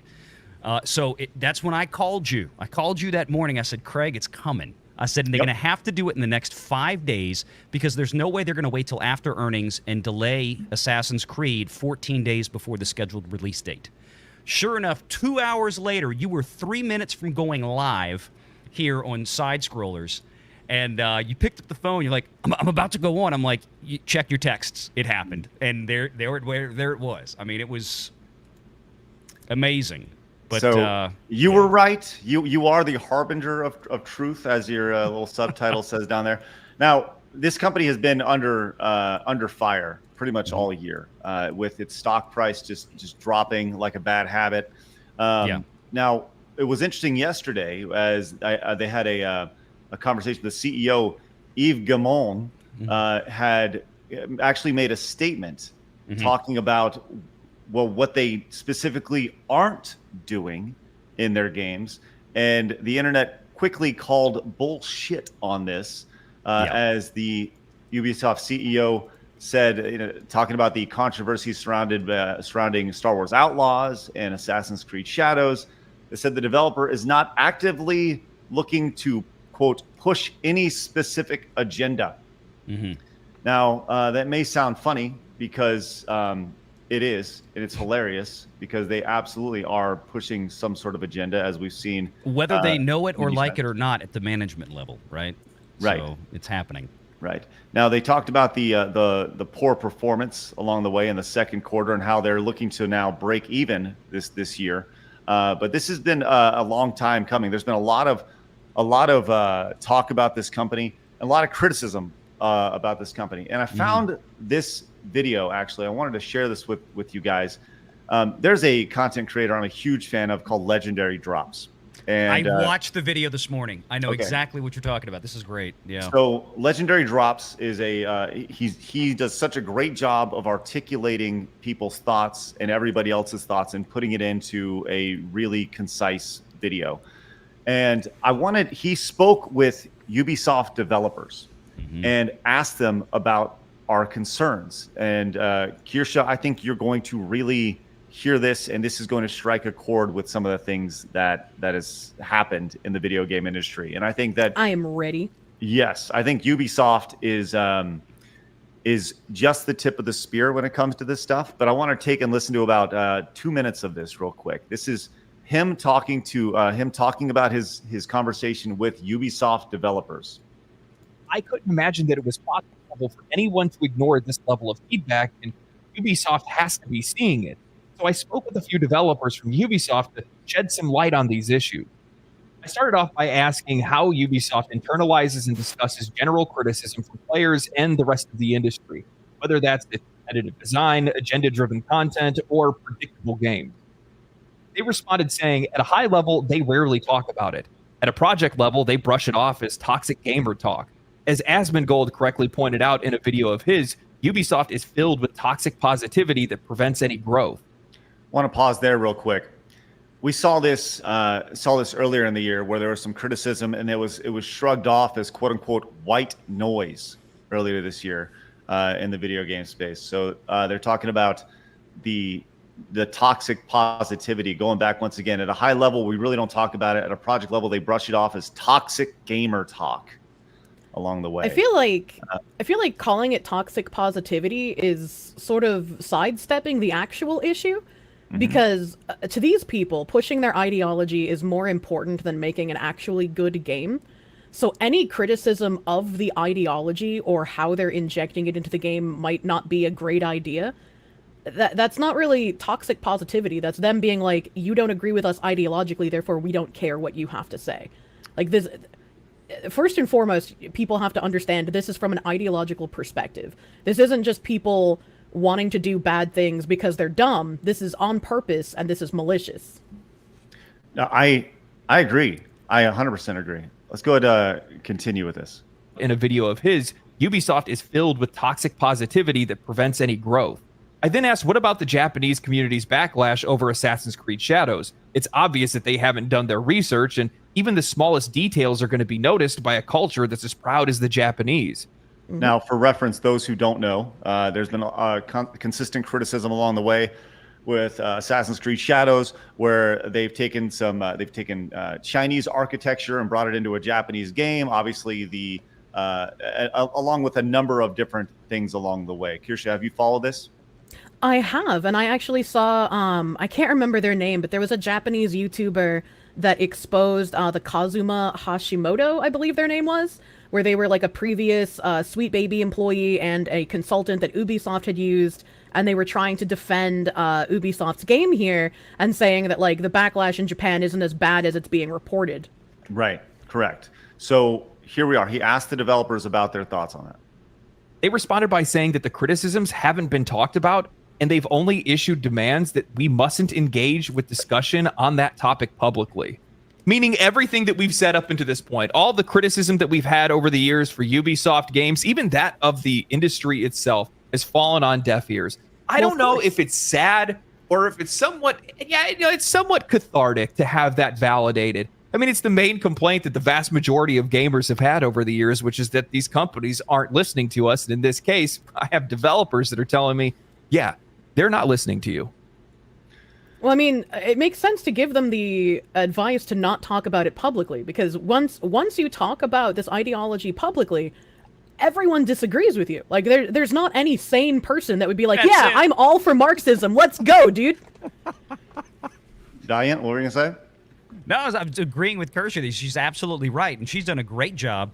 I've been following her coverage of, all the DEI infestation throughout, different aspects. Because, Craig, you know what we do. I mean, we cover, and I've been covering now for years, a lot of this kind of same stuff on the entertainment Hollywood studio side, film and television, mainly from the business side. I mean, I've spent 20 years in the financial industry, so I look at things from a math standpoint. And the arguments I always have with people about this is it doesn't matter that your small disassociated group liked X. Throw in the Acolyte, for example. That was the big recent thing that we were talking about. It was great. We got to renew the Acolyte. We're going to have signatures to bring back this crappy Disney Star Wars ship. The problem is it doesn't matter how much you liked it. The audience out there for that show was nowhere near what needed to justify a nearly $300 million production budget. I'm sorry, this is it. This is about money. These are publicly traded companies. The people running these, the executives in the C-suites, the boards of directors, they have a fiduciary responsibility to shareholders. And it's very simple. We need to make a product for the lowest cost we can, making it the highest quality, and appealing to the broadest audience that we can for the highest amount of profits that we can possibly get. Once you deviate from those very simple core measurements, you're going to screw up. And we're seeing that in Hollywood. We've seen it for years, mainly at Disney, but not exclusively. And just recently, because of friends like Craig and others out there that I've met in the gaming community, because I'm not a big gamer, it's amazing because there is so much of a cross-section here. The cancer isn't relegated just to Hollywood. It's clearly spread. It's metastasized out to everything. And gaming was the next big frontier. Here we are. And what I had, just to let you know, I shared that backstage just to kind of give you, when we say woke makes broke, yeah, this is it. Proof in the pudding right here with this chart. And this is, if you want to pull it up real quick, this is the Euronext exchange. This is the European Union's stock exchange. This is their NYSE, the New York Stock Exchange. This is their NYSE. This is where Ubisoft is primarily traded. The exchange is based in Paris. This is why I've been up since 3 o'clock this morning. I actually forgot to set my alarm. I dozed off last night. I had a live show. We finished up. I was starting to put things together for the Ubisoft for when the market opened. I fell asleep. Thank God my wife, I don't know why she woke up at 3 in the morning. She woke me up. She's like, didn't you have something to do on YouTube? I was like, oh, coffee. And I go in there. And I'm watching this thing, and I'm like, here we go. Right? This thing was closer to 12 euros yesterday.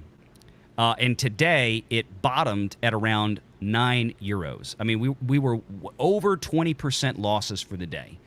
And this was based on the news of what happened with Assassin's Creed. This is Ubisoft, okay? They're natively traded in Paris on the exchange. And yesterday, people were talking about, posting pictures of Ubisoft's stock price. It was $11, or not 11, it was 11 euros 40 or something like that, 11 euro 50. And they're saying, wow, yeah, people not reacting well to Assassin's Creed. And I said, look, it hasn't happened yet. They didn't make the announcement about Assassin's Creed until it might have been noon here or 11 a.m. here. But the market in Paris, the Euronext, had already closed. They made that announcement after the bell, which is typically when companies, will make something like this. They don't do it in the middle of the day necessarily. So my point was the pain is going to happen tomorrow, meaning at 3 a.m. this morning, and boom, there we go.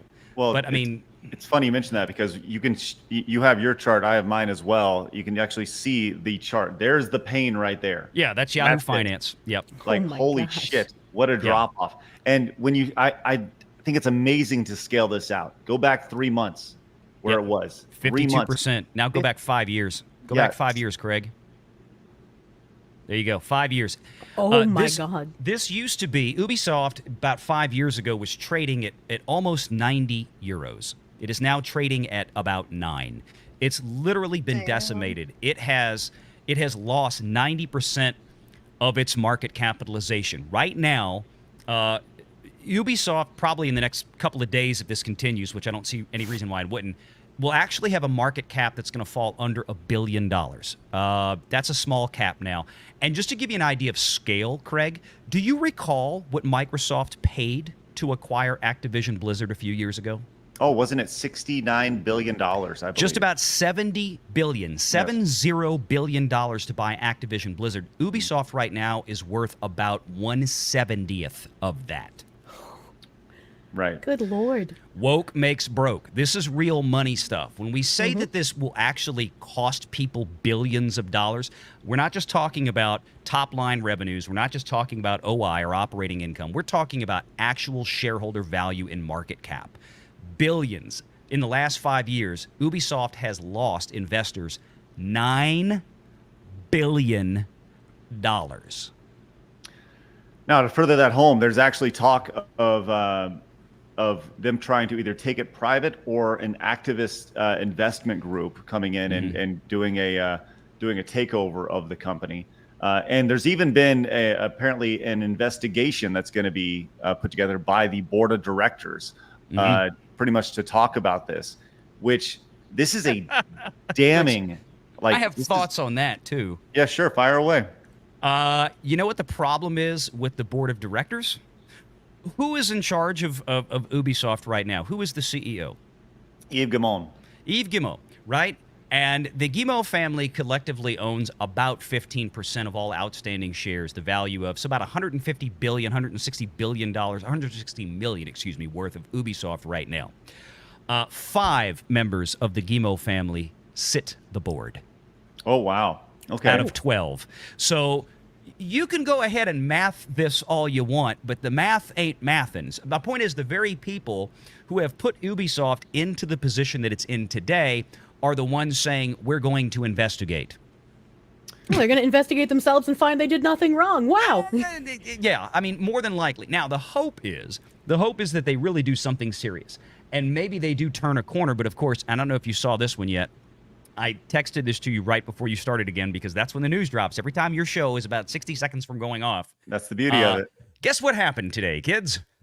The labor union that Ubisoft is contracted with has decided to announce a strike because the game developers and employees of Ubisoft do not want to return to the office 3 days a week at the same time that Ubisoft most desperately needs them to fix the crap that they made. So that's kind of insane, actually. This story doesn't stop, does it, Kirsche? It just keeps getting worse. It just keeps getting worse. And I was actually going to ask you a question since you are a finance man here. You're mentioning they have a responsibility to their sharebholders, and in recent years, most companies have been talking about stakeholders instead of shareholders. Yes. So I wanted to know, like, what exactly is the difference between a stakeholder and a shareholder? Because I know when they say stakeholder, I'm like, that's a red flag. But like, I personally don't know what the difference is. Okay, so this is all the E in DEI. This is the equity portion made manifest. So when you are a shareholder, you are a person that has invested your own personal capital into an enterprise. You bought Ubisoft stock in this case, okay? You have skin in the game. Your ass is on the line, right? That's if Ubisoft goes under, you lose your money, right?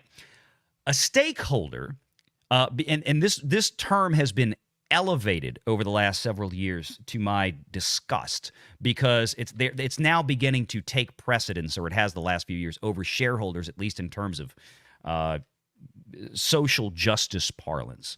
So the problem with stakeholders is that they don't have skin in the game. A stakeholder, and it's a broad stroke term, it could be an employee at the company. It could be the community that the company is based in, like the neighborhood. I mean, there's all kind of wacky definitions. It's everybody else out there that doesn't have skin in the game, but is somehow tacitly, theoretically connected. Now, the employees, of course, are the most closely connected folks, but the problem is the stake for the employee is simply that they'll lose their job. They have to go find somewhere else. They don't have any equity. They don't typically own stock unless they have a stock option program. That's a totally different scenario. We're not talking about that.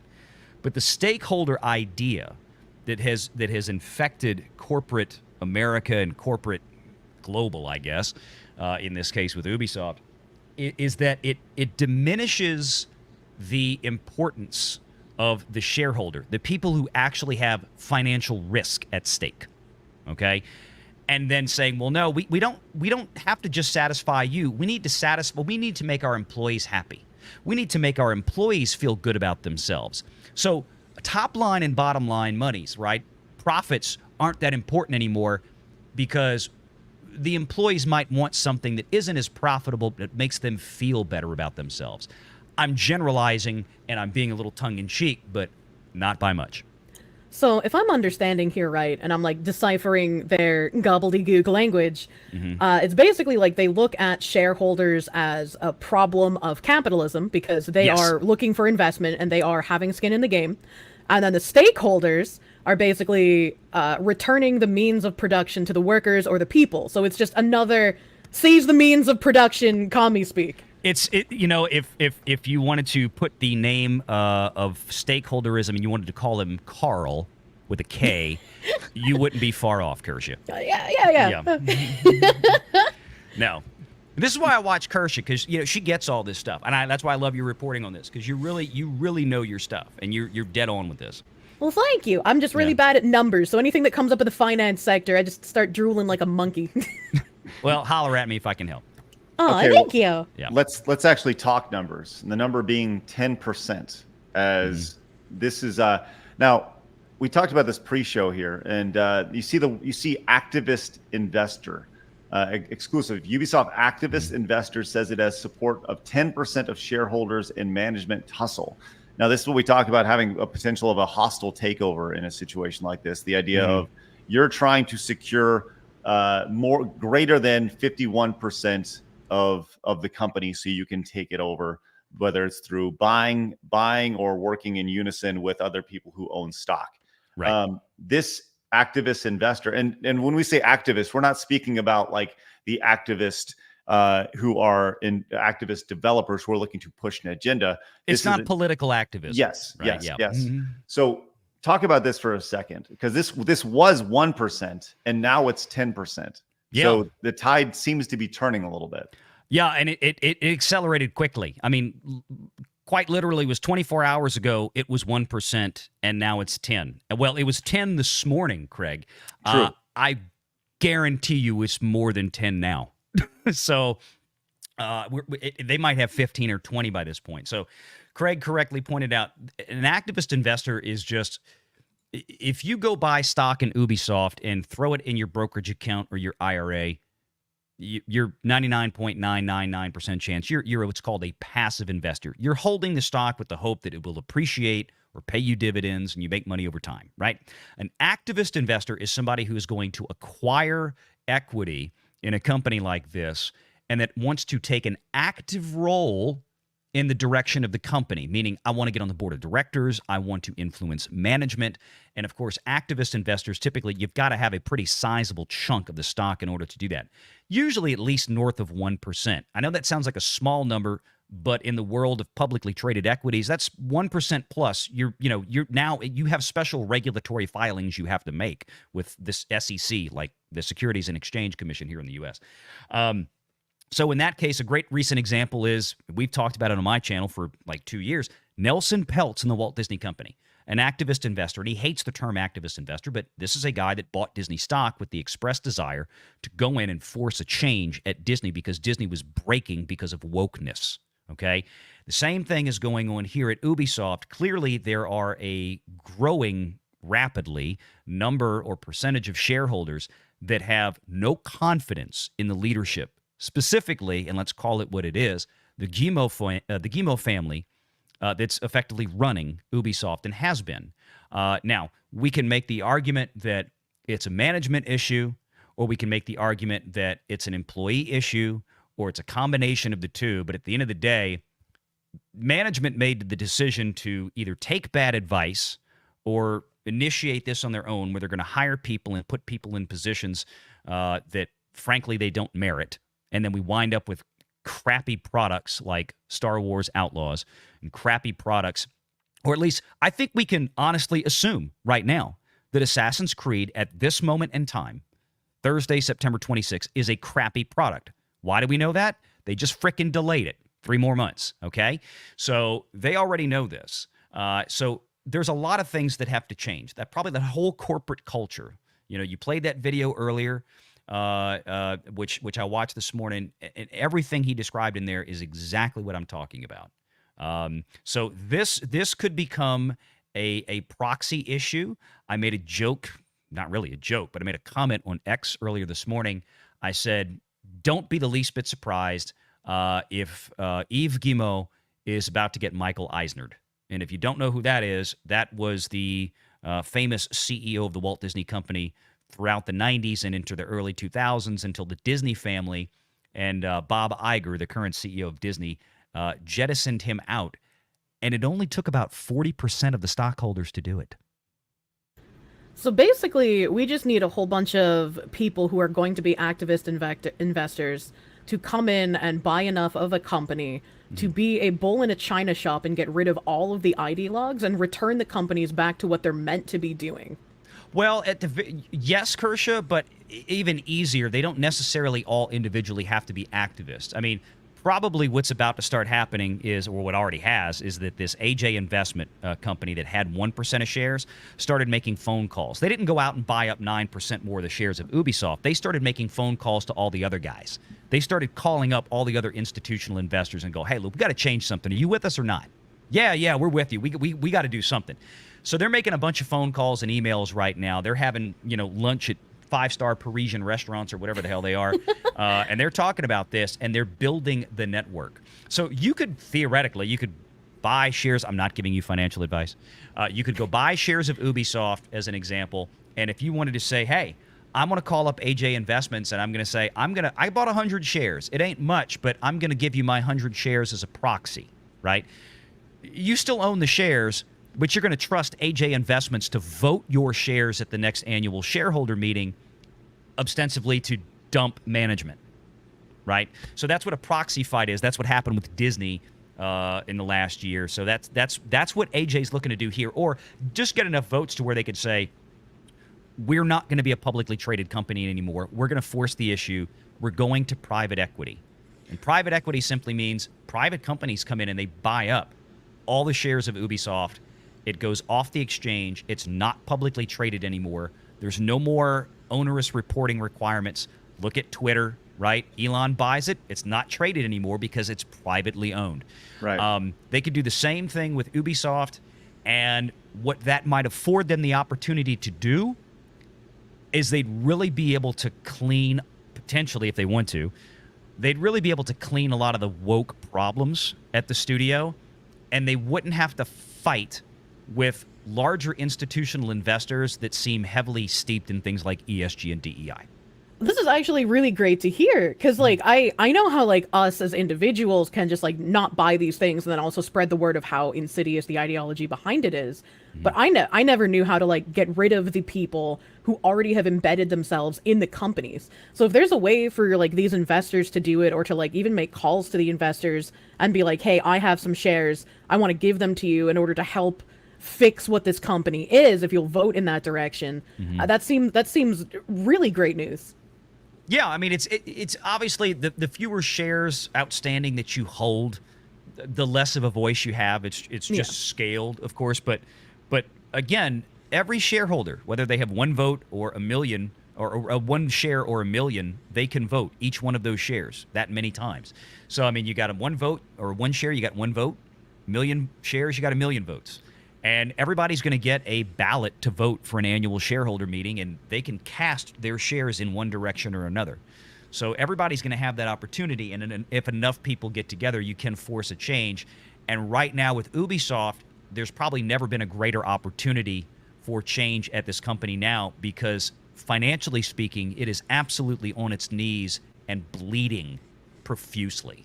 So I think this is also a really good opportunity too. Sorry, do you want to go? No, fire away. I think this is a really good opportunity as well, since Ubisoft has garnered such a terrible reputation. If we could go in and remove all the ideologues, change the management, have them actually come out with a good game again, that could also signal to other people in the industry, so we don't have to do this to every company individually. They could be like, hey, this worked over there. They aren't pushing that ideology. They're making more money. We're still in trouble. Maybe we need to get rid of all of these people who are working for us as well. Yeah, you would hope it would have a domino effect, but sometimes it doesn't. I think it was Grums that posted on X earlier today that, here we go, we got Sony's job postings for new DEI managers, which is unfathomable to me after they just suffered a catastrophic $500 million loss with Concord. I mean, they're going to take a $500 million impairment charge, I think, at the next earnings call on this game that failed. Because what else are you going to do with it? You shut it down after 10 days and you refunded everybody's money, all 2 people of them. But you still have $500 million, $500 million sunken costs. It's not like they're going to try to amortize this over the course of 10 or 15 years like a normal piece of intellectual property. It's shut down. The expected future revenue, the net present value of future revenue for Concord is 0. And yet Sony persists in this. It's like they are in a vacuum.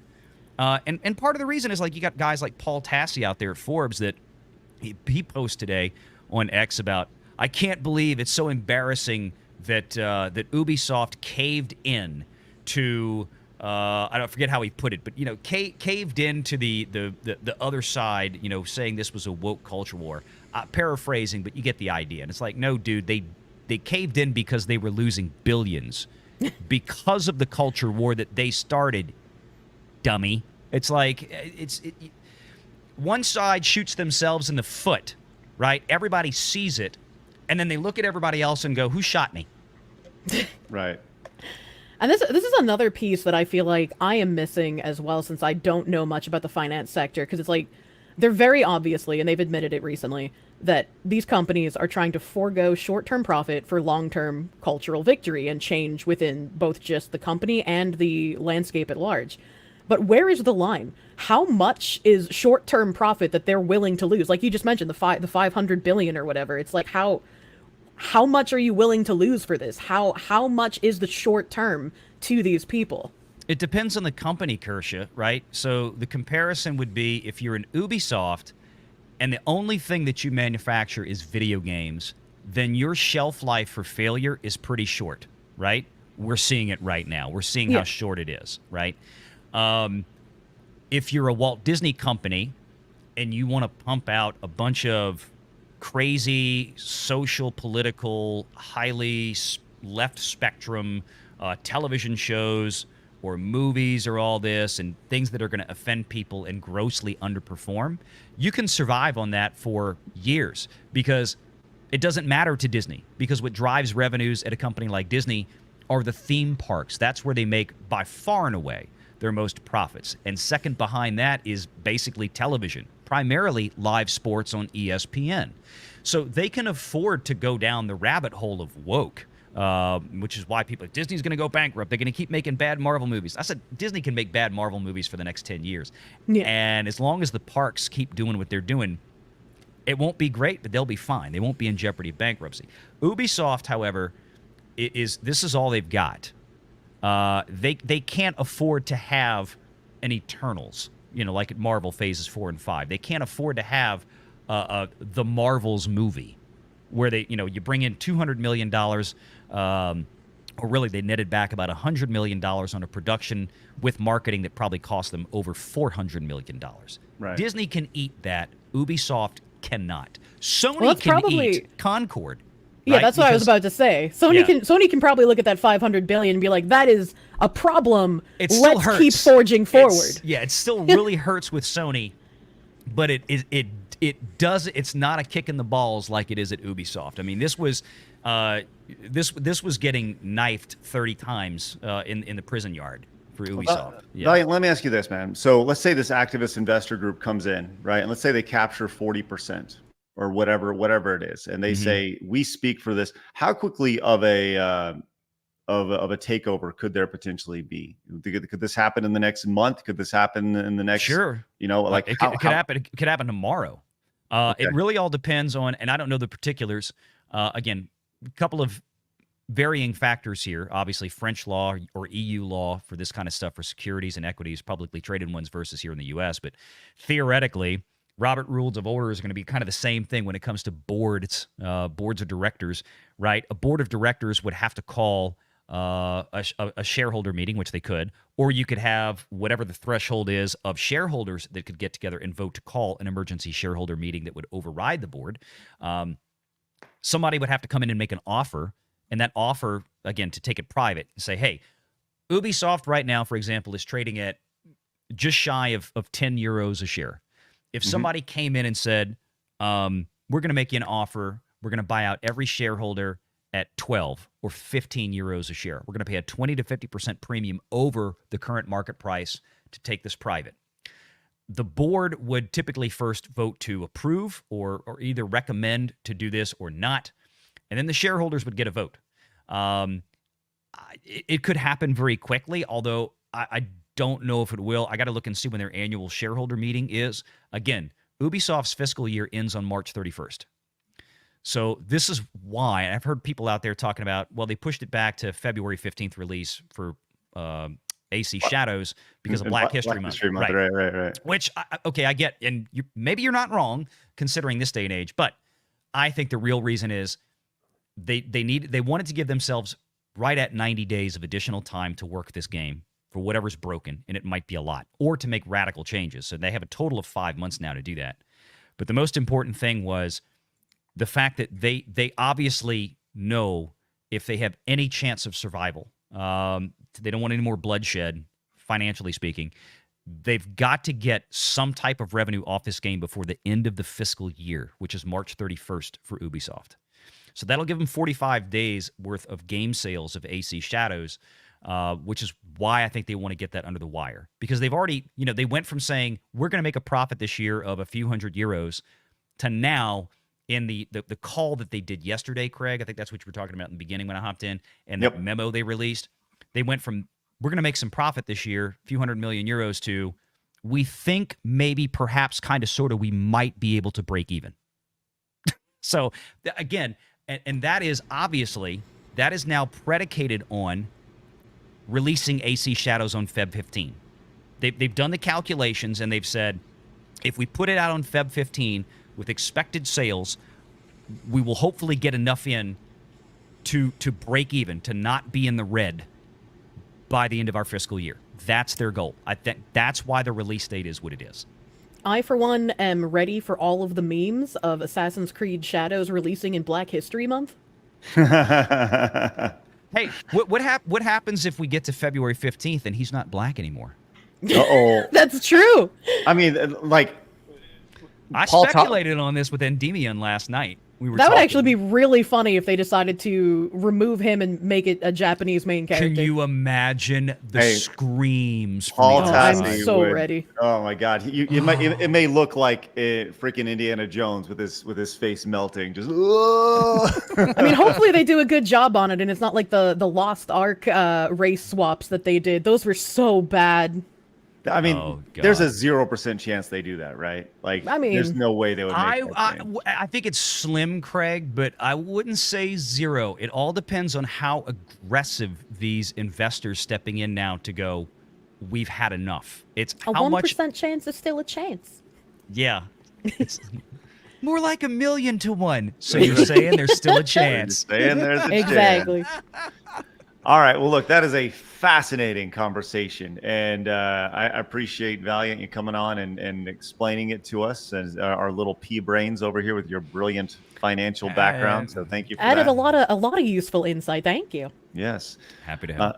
I encourage everyone to head over to the Valliant Renegade channel and subscribe and help him get a little bit closer to 100K as well. He does a great show. You're almost there, man. You're at 98? Where are you at? We're closing in. Well, no, I want people to go subscribe to you. That's what I'm saying. Go subscribe to you. You gotta offer feet pics so you can get that 100K. That's the new thing. No. I leave that to Drunk 3PO. Jay is the one with the joke on the feet pics. Let him do that. See, Craig can do it. Yeah, no. He's close. No. So, like, right now, here we go. Before you do anything else, folks, there's almost 4,000 people watching, it looks like, on YouTube right now. That's a good bit bigger than your usual audience, right? You're usually around 2,500 a day? Well, right now, between Rumble and Twitter and here and locals, we're over 5,000, which is great. Oh, wow. Awesome. So if you're any one of those platforms right now and you haven't done so already, please hit the like button. It's a little thumbs up button here on YouTube. Rumble push them in the algorithm. Yes, push it all in the algorithm. Cool. So. Well, all right, I'll tell you what. We got a lot of support today. You guys have been very wonderful. Valliant, we're gonna tell everyone to go subscribe to you. If you want to stick, you're more than welcome. But I think we're gonna get to some support here, and this is what we're gonna do today. We're gonna do. You guys have been awesome. I'm gonna do a super chat square up. I'm gonna read off some of these larger ones, but we'll do a super chat square up over at sidescrollerspodcast.com. If you guys want to go over there, become a member, I'll do that over there around 2:30. So in about an hour 15, give me time to get lunch and get stretched and go outside for a second and just kind of touch grass. But we'll do a super chat square up on that. But I do want to read off Matthews, who came in with a massive $50 super chat. Says, now I don't know any of these terms. I'm just a working stiff in this world. But when you guys describe that thing that you just talked about, what's wrong with me as an employee being more recognized by the higher ups in my company? I didn't hear a word you just said. I was looking at something. Oh, sorry. Yeah. We provide jiggle physics here on Side Scrollers. It's great. I love the jiggle physics. I know. there's nothing wrong with you being an employee being more recognized by the higher ups in your company, Matthew, at all.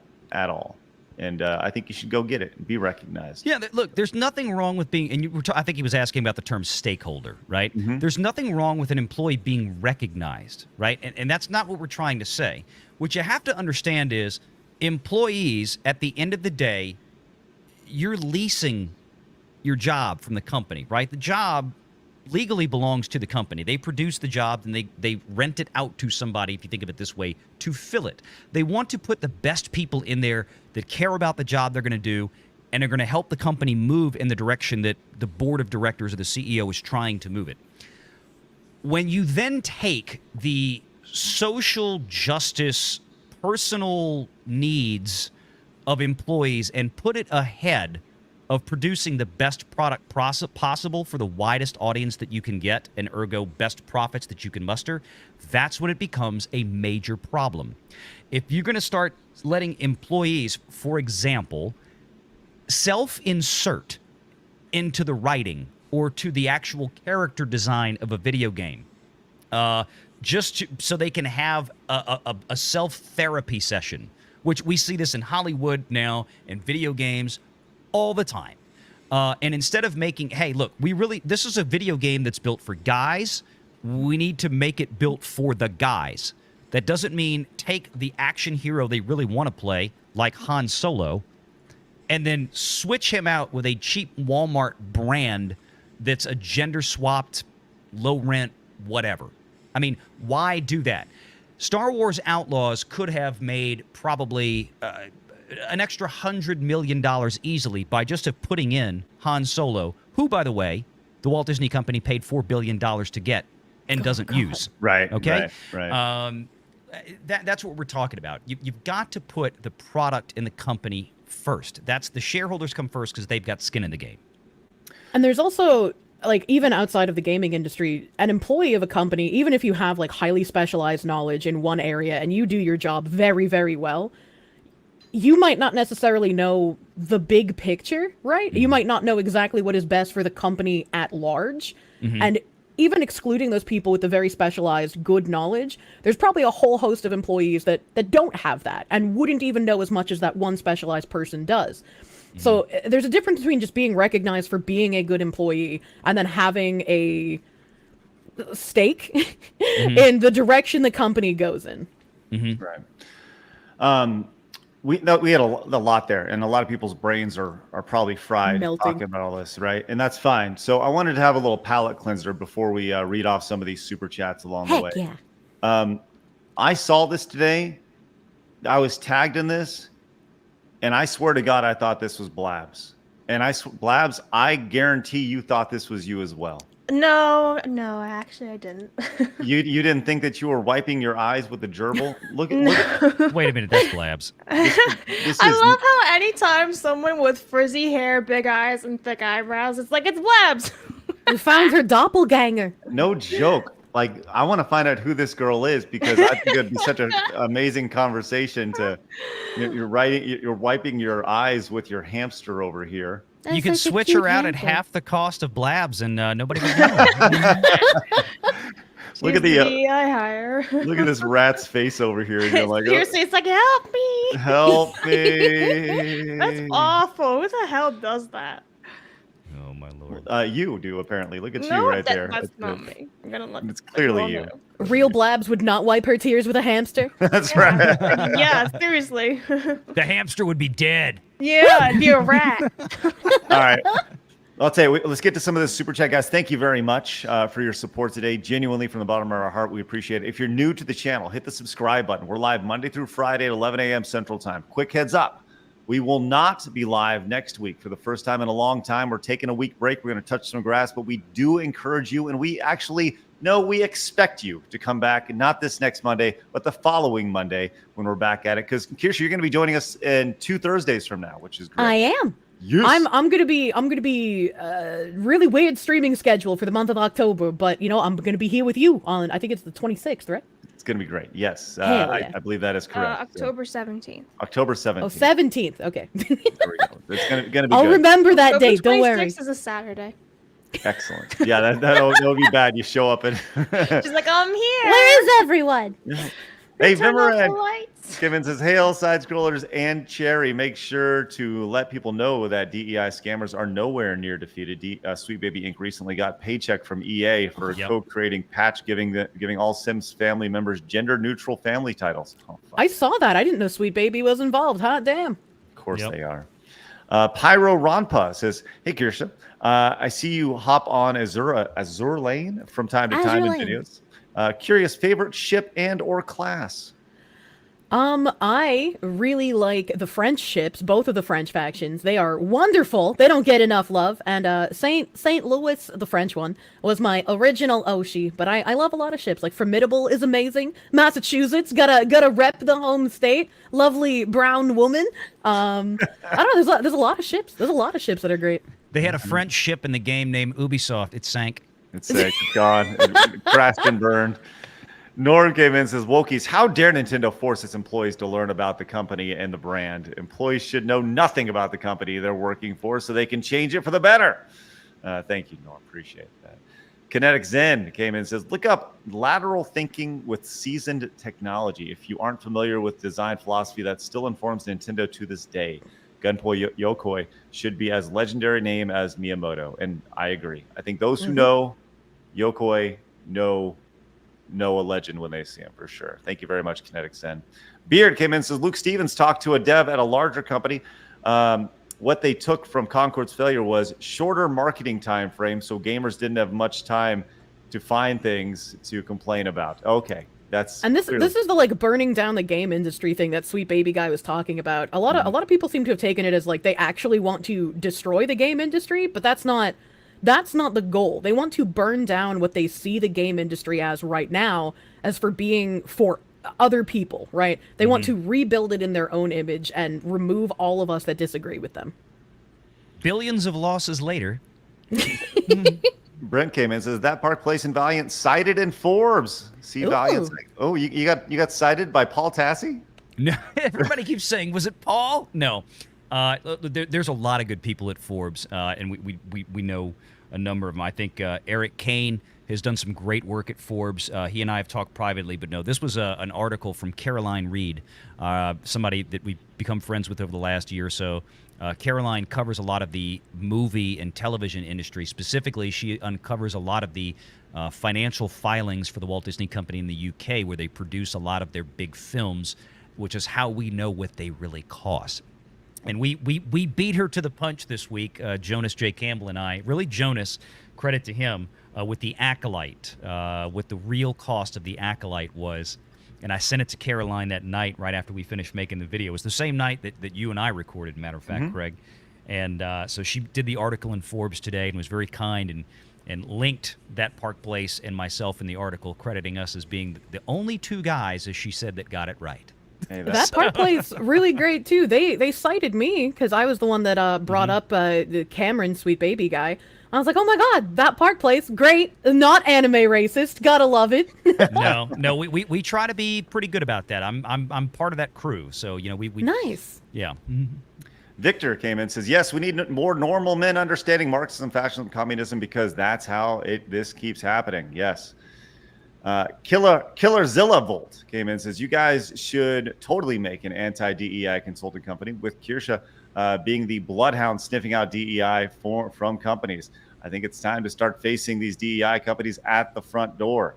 Yes. You already wanted to make a convention. Let's do some activist stakeholdering, I guess, right? That's right. Nathan says, to me, the Achilles heel of DEI is it requires a healthy economy. And considering the rampant inflation right now, no amount of planning for the future or virtue is going to save you from budget cuts. Thank you, Nathan. Appreciate that. Jacob came in and says, I get that they all are advertising this as short-term losses for long-term profits, but what would happen with that if it literally starts to destroy companies and bankrupt them? In the name of ideology, there's always going to be acceptable losses. So I'm sure they expect some companies will completely bankrupt and no longer exist. I am absolutely sure that they plan for that. How many companies are going to go bankrupt before people start saying, now wait a minute? That's where I was asking earlier, right? It's like, where is that line? Where are people going to draw that before they start being like, okay, maybe these ideologues aren't so great for business? Retromeister says 2 years ago, Ubiwoke stated that they were going to remove Tom Clancy's name from the Rainbow Six spinoff X Defiant, and recently announced there's a Splinter Cell reboot game that's going to be for the quote modern audiences. Ugh. No thanks. No thanks. Retromeister followed up, says, in other words, Ubiwoke is erasing Tom Clancy's name and possibly his legacy from future, if not previous titles. Talk about an example of cultural vandalism in plain sight. And that's all these people can do. They cannot create, they can only destroy. Master Gawa says, none of this truly ends until we acknowledge the source is leftism. The Democrats are communist and have always been. Societally libs should be mocked until they are made to feel ashamed for being left. Shame them, Master Gawa. Andrew says, it's not about selling to the modern audience. It's about creating the modern audience, Gen Alpha and beyond. Cult Personality says, this is also true of AMZ. They make so much money off their web services that they can afford to do woke crap like Rings of Power. Talking about Amazon. When we consider the biggest offenders are investment firms, they got a lot of money. Oh yeah.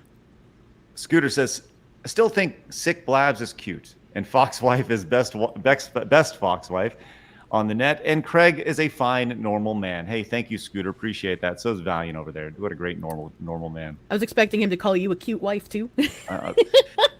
I've been called worse.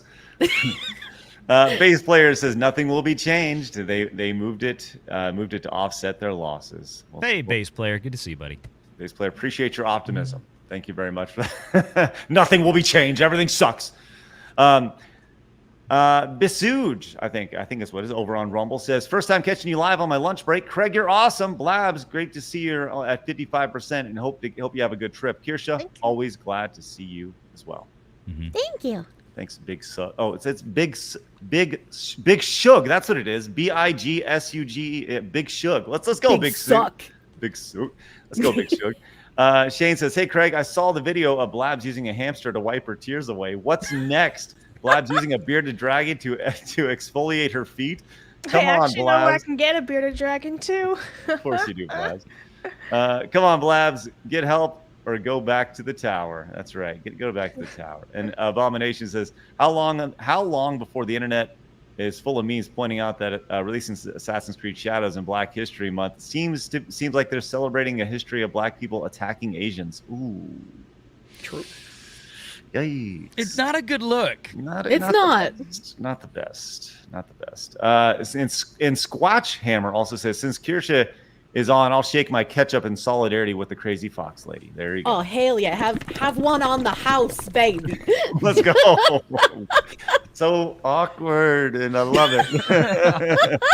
I love the sound effects is what kills it. God, right? Man. Let's see if I can give you a little you got a cute pink Stanley cup over there. That's right. I'm diverse. All right, it's time to wrap up, guys. Thank you very much for tuning in. I hope to see everybody tomorrow as we finish the week strong. It is Finish Strong Friday. Valliant, I greatly appreciate your time today coming on and once again explaining all this crazy money stuff to all this mere normal men. So thank you very much for that. Tell everybody where they can find you, friend.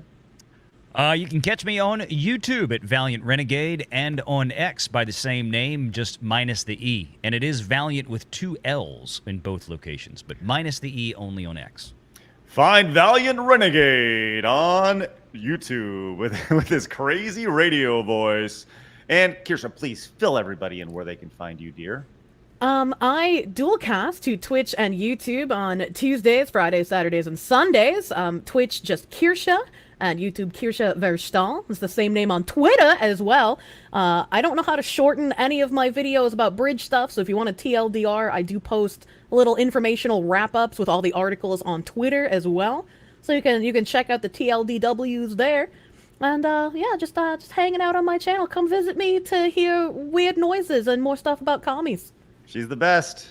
She's the best. All right. And, of course, you can find Blabs' channel down below as well. We'll be back tomorrow when we're back at it again, 11 a.m. Central Time, finishing strong as we coast into our fall break. And once again, next week's off. I'll be doing the Super Chat Square Up over on SidescrollersPodcast.com. Please create a membership over there. And if you want to support, hey, that'd be great. Use the promo code GOLDEN and get $27 off your annual membership. It's a great place to support. We got some big plans over there. Can't wait for you guys to join us. With that said, guys, have a great rest of your day. Emperor Creatine, thanks so much for coming in with this last one to finish up. Company starts getting infiltrated with commies. Company starts getting less money. Company goes woke and to get money from BlackRock. Root cause problem never fixed. Company goes bankrupt. There you go. True. Nailed it. Guys, have a great rest of your day. Hit the thumbs up button on your way out. And remember, people are going to try to keep you down. Don't let them. You guys got a goal. Go get it. Have a great day, guys. See you tomorrow. Bye-bye. Why you? Bye-bye. Take care. Bye-bye.